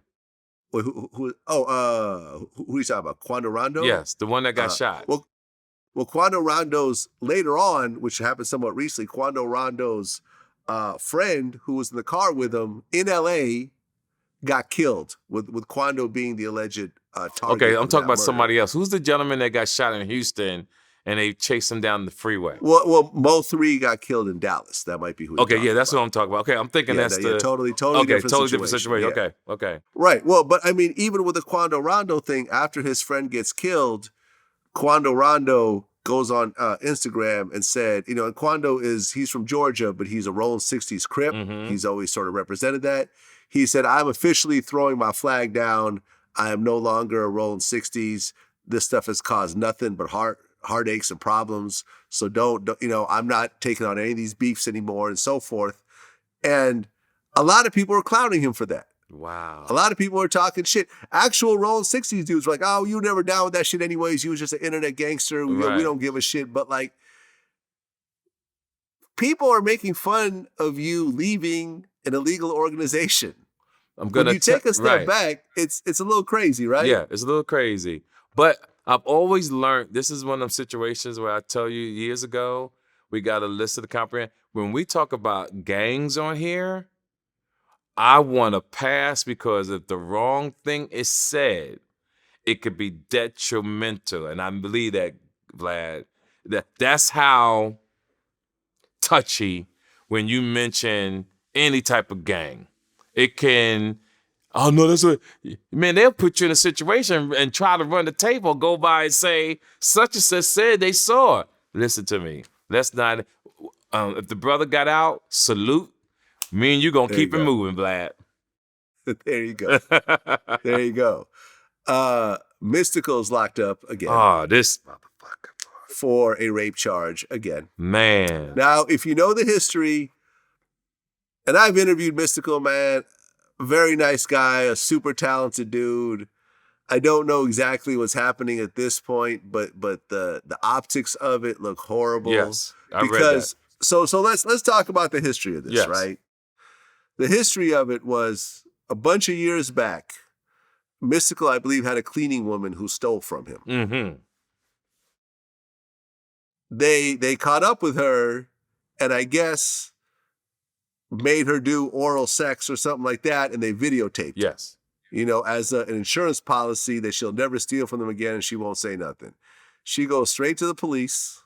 He gets arrested. They get a search warrant for his house, and they find the damn videotape. Mm-hmm.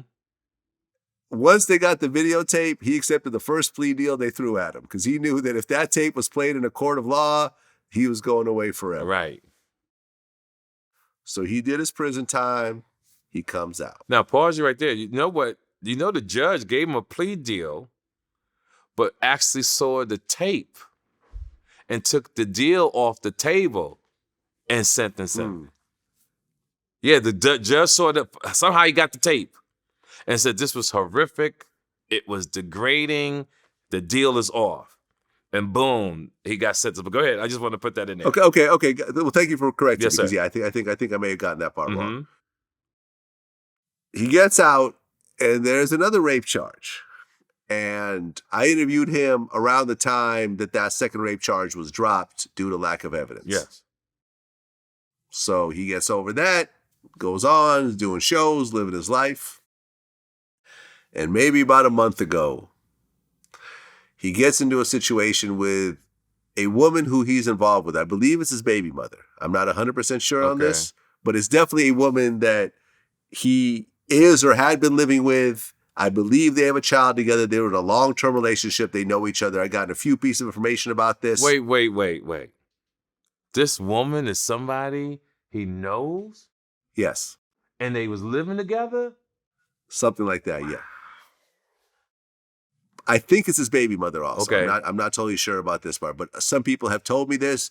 We had problems verifying it all, but there was an article about it that does.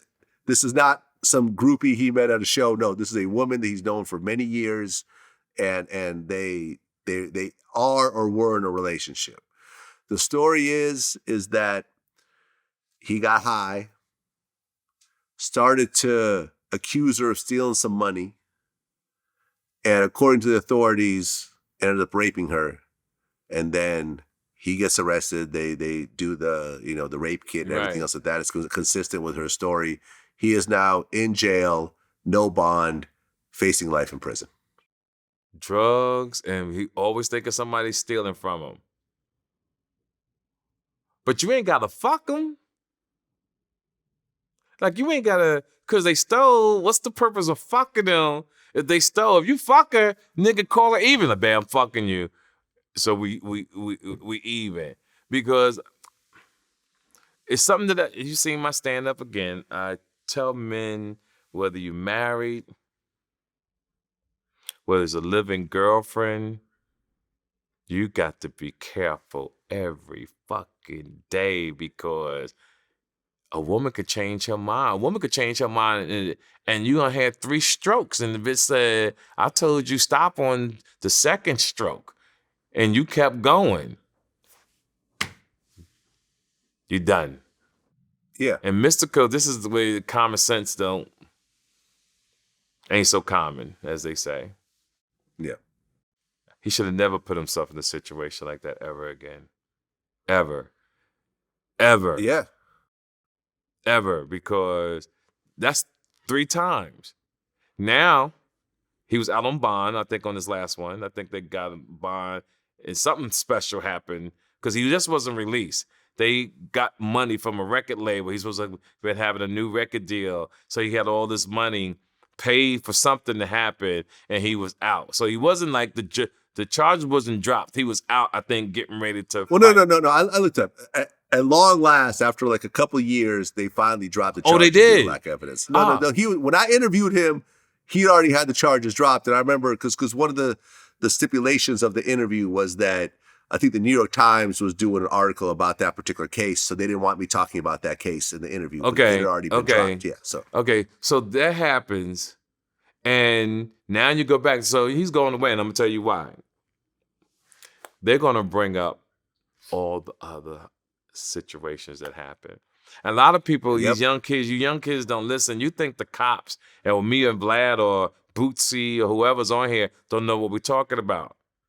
When you have a pass, they bringing it up. Period. Stop thinking, oh, what did he do to get so much time? 90% of the time, the person that got a lot of time had a history. And the prosecutors who don't show no love, they're not in the game to be your friend. They in to lock you up. That's their job.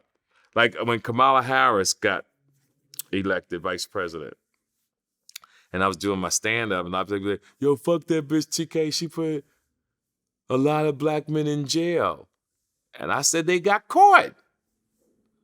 The fuck you wanted to do? They got caught. If you get caught, you go to jail. There ain't no slap on the wrist and you go out there. We grown now. You might rob me. You might rob Vlad. You might rob people and hurt them and kill them. You supposed to be locked the fuck up. This ain't no game. Them people ain't playing. Our job, this is why we have these platforms, to keep you young men and women the fuck out of jail. Either you're going to listen to us out here, or you're going to listen to us in there, and you're going to say, damn, I saw that episode, and they told me.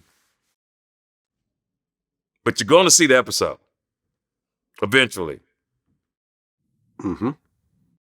Well, Terrence Gangster Williams, who's Birdman's half-brother, got out of prison recently after doing, I think maybe 25 years, something of that sort. I mean, he was a real menace in New Orleans, shooting a lot of people, getting shot himself a bunch of times. Ultimately, he got life plus 20. During the course of serving out that sentence, he agreed to cooperate on his friends who were already dead. and managed to help the feds close some cold case files on these string of murders that happened that he knew that his friends did, but they had already passed away since then. Once he got out, that situation caused a rift between him and Birdman, as well as BG and so forth. BG was actually named after him. Baby Gangster, he's gangster. BG is Baby Gangster. Okay. And ultimately, Birdman's stance, and this is what we talked about in the interview, was that, hey, we all sat down at this table together when we made these rules. You decided to violate these rules, so I can't rock with you right now. You know, in fact, me and Birdman, when we started talking over after this interview got done with Terrence, and that's actually how our communication started, because he was probably concerned about what came out in this interview and so forth. Right. Now, a lot of people have different points of views when it comes to this. Boosie feels that he's still snitching, that whether the person's dead or alive, it doesn't matter. You don't tell. I remember I brought this up to Tony Yayo, and he was a little confused. He's like, are you telling on a person or a ghost? Because it sounds like he's telling on a ghost. Right. And I don't know how mad you can get over someone telling on a ghost. What is your take on a situation like this? I don't care.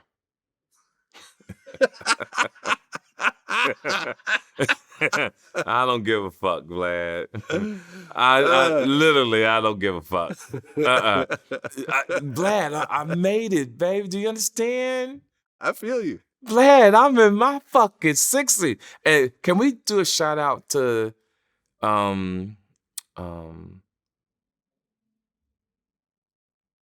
what's his name? The young comedian that just passed away. David Arnold. Yeah, shout out to David Arnold. What's so crazy? I have admired him for so many years, Vlad.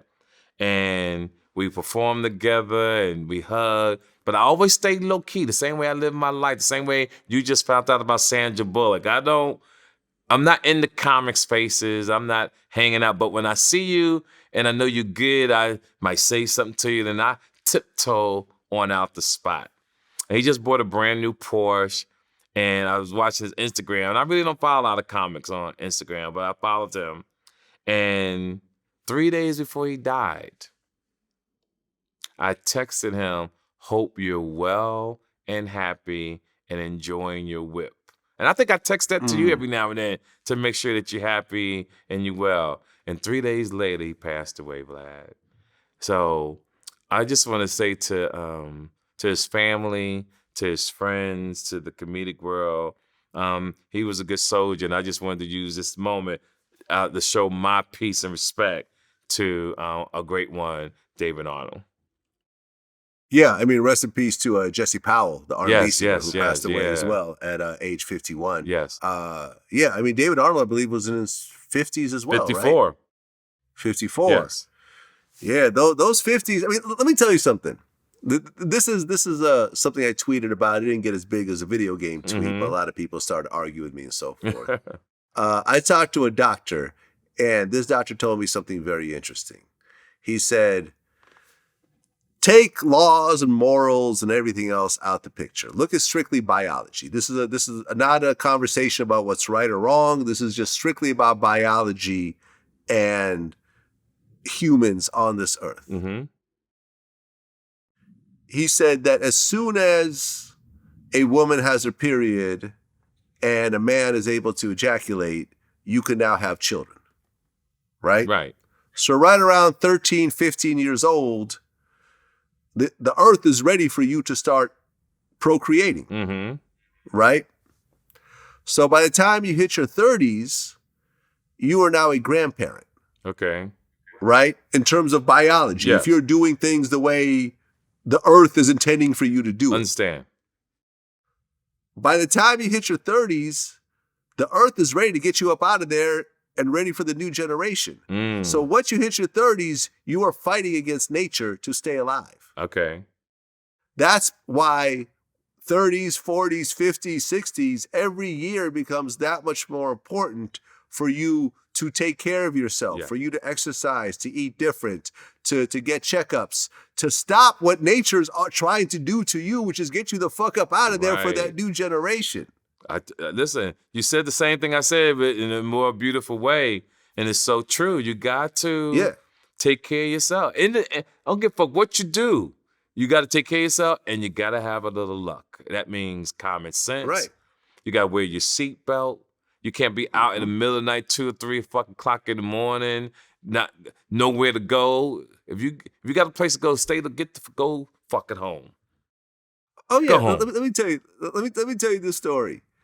In all my years, in all the dangerous areas, situations I've been in, the sketchy environments, the guns, the drugs, the knives, and everything, I have been robbed one time in my life. Okay. I was in Cancun, Mexico. No. What was it? Jazz Fest weekend, something like that. Okay. And it was like a party. We just happened to, me and my friend were vacationing. We happened to found, we were in that area. We stopped by, we were in Cancun. All the parties were going. Me and him were in this huge party. Everything else of that, we got separated. We're both drunk. I'm walking home drunk, got my shirt off. The police pull up on me. A police Jeep, 4 deep, Mexican police. Right. Take me, throw me against the car, pat me down, take my wallet out my pocket. I hear them talking. They're like, "Oh, California driver's license. Okay, no problem. Put my, and I'm sitting here trying not to be arrested and end up in a Mexican jail. Right. I am not. I am being completely. I am complying with their instructions. They put my wallet back in my pants. They drive off. I take a few steps. I pull my wallet out. All my money's gone. So not just a regular person, it was the popo. The police. This is way before DJ Vlad. Right. I'm a regular dude. Man. But I mean, I gotta say, I put myself in that position somewhat. Why? I'm sitting here by myself in the middle of the night. I got my shirt off. I'm drunk. I'm not aware of my environment. I'm in a foreign third world country where the police don't make very much money anyways. That's so true. Hey, man, you will find yourself in a fucked up situation if you do not think. And ever since then, I didn't move that way. And that's what we was talking about at the beginning of the show about the jewelry and the young men. Know your surroundings and your environment. And if you got a place to go home, go home. Bottom line, go home. It might sound corny to you young people. Ain't nobody gonna tell me what the fuck to do. Listen, ain't nobody party harder than Mr. TK Kirkland here and hung out more than me. That's like I'm so content that I want you guys to make it. Live a good life. Leave the jewelry home. Wear it to a museum, or you go into a nice party and you got maybe a cop with you, not just a security guard. Pay, because if you got a gun and you shoot somebody, the cops are not going to say, oh, he was protecting himself from a robber. If you don't have a license and you was protecting yourself, you are going to prison. Period. Yeah. And let me tell you, in LA, you could actually, they've opened things up where you can get concealed carry permits now a lot easier. Before it was damn near impossible, but now gun laws are changing a little bit and so forth. Go get yourself a legal gun. Yeah. Go get it registered. Don't carry it around if you don't have a carry permit. That's so true. Put it in your trunk and say you're on your way to a shooting range. If you ever get pulled over, you should be fine. But don't walk around with the shit in the back of your, back of your pants. Getting caught with a gun is one of the most avoidable. I'd rather be caught with it than without it. There's other choices here. There's also a C, D, and an E option that you're not talking about. So get security. Get someone who's actually able to carry. Right. Yeah, man, it's ugly out here. I know it's dangerous in LA right now. I get it. I get it. But like I said, someone I know just got out of jail and is now facing a gun charge right now as we speak. How long was he out? I think it was he spent 3 days in jail. No, I'm saying when he got locked up the first time, he got out and got the gun charge. How long was the time in between? Well, no. This is a guy that doesn't catch charges. He's just out here in LA doing business, but he's just worried about all the violence and the robberies that are happening. So he felt he needed a gun with him that wasn't his, that he got caught with. It's a new set of problems. Yep. New set of problems, man. What's next for you? What are you working on right now? So, ladies and gentlemen, this week you're going to catch me at Charlie Goodnight's in Raleigh, North Carolina from the 22nd through the 25th. Then the following week, you catch me in Jacksonville. And then I'm in Philadelphia. I'm getting ready to drop my new comedy special called T to the MFK. All right, ladies and gentlemen, follow me on Instagram. Matter of fact, I'm going to come up with a link. If you see this on Vlad, I have a link with Vlad TV and a link that you guys can get a discount for the show. And the special is fire. I'm truly excited about it. So you'll have a discount to all the Vlad viewers. And I'll send it over to you later, Vlad, as well. Oh, yeah, man. I'm looking through Instagram. You're constantly booked. Oh, yeah. You're constantly doing shows. Yes. There's no shortage. And that's the dope part. We're not going to get into the details of it, but, Aries Spears and Tiffany Haddish are going through some shit right now over an old video that they put out. Yes. And, I don't know what Tiffany's going through because she's very much of a Hollywood mainstay, leading roles and so forth. But for Aries, ultimately, clubs are still going to book them. Yeah. You can't cancel someone who's a stand-up comedian. Oh, absolutely. Unless, like I said, these guys don't manage money the way I always taught. Like I said, the way I used to manage money. Everything I make, I keep. And to be a man that used to be in trouble, I do wish Aries Spears and Tiffany Haddish the best. I hope that you guys get out of the situation and that Aries, I wish you the best and I hope that you can get back on track and finish your career and live a happy life because this is the life right here, Vlad. 5-star hotels, oceans and shit. Like, man, you can't make this shit the fuck up. I'm traveling the world for 37 years. Unbelievable. Yeah, and there's a lot of stuff that when it comes to a life like this, you don't realize until you actually experience it. Like, I remember, the majority of my life, I was, broke and so forth. I remember I used to say, I would never fly first class. That's a waste of money. You go to the same destination. Right. You spending 5 times as much for a ticket. That is a waste of time. Let me tell you these days, if a first or a business class ticket is not available, I'm just not going. Listen to me. And that's not me being stuck up or whatever else. It's just, for example, like you look at, and I remember I read this and it really kind of struck me. Like, when you just take a step back, right? Let's just say you're going on a vacation. You could buy a first class ticket or a business class ticket or a coach ticket. Yes. You save money with the coach ticket.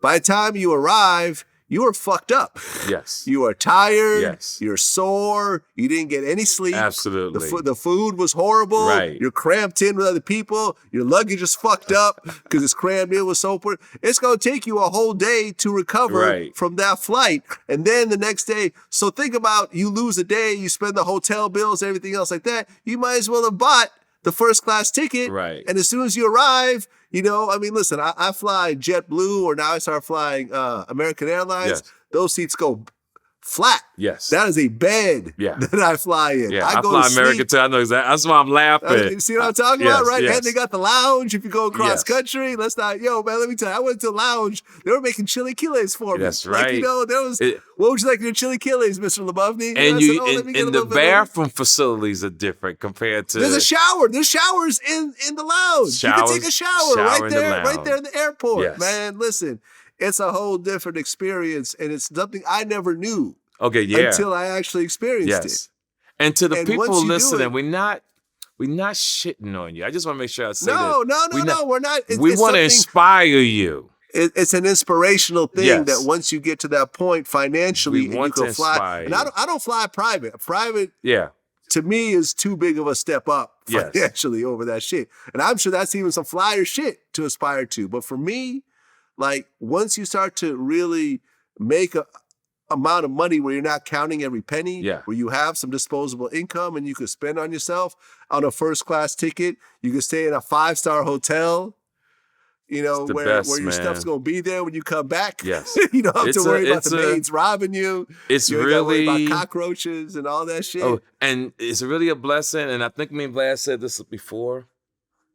Stop looking to have it instantly. You heard what Vlad said. He grind. He put the work in to have this life. Young men, everything you guys do, you can be successful at it if you keep doing it. That's it. You can't be all over the place. You got to stay focused. You may have a couple setbacks. That's just life. But then you have to have the resiliency to continue to thrive. And I don't give a fuck if you got to wait till you're 55 to get it. The goal is to get it. Bottom line. That's how we're gonna end it. I love the ending. TK Kirkland, man, always a pleasure. I love you, man. We Vlad. talk all the time. Off camera, you're one of my. I've considered you a friend. Yes. You know, a lot of people like to get on me. And I throw that word around, and I've had, I've gotten fucked up by using that word to too many people. But you, I actually consider a friend, Yes. man. I fuck with you. I've gone to your shows. We talk all the time, and every time we do these interviews, millions of people watch. Yes, and Vlad, again, I will always salute you. Your character is A1, my man. That's why I rock with you as well. Yes, sir. Until next time. Until next time, Peace. sir.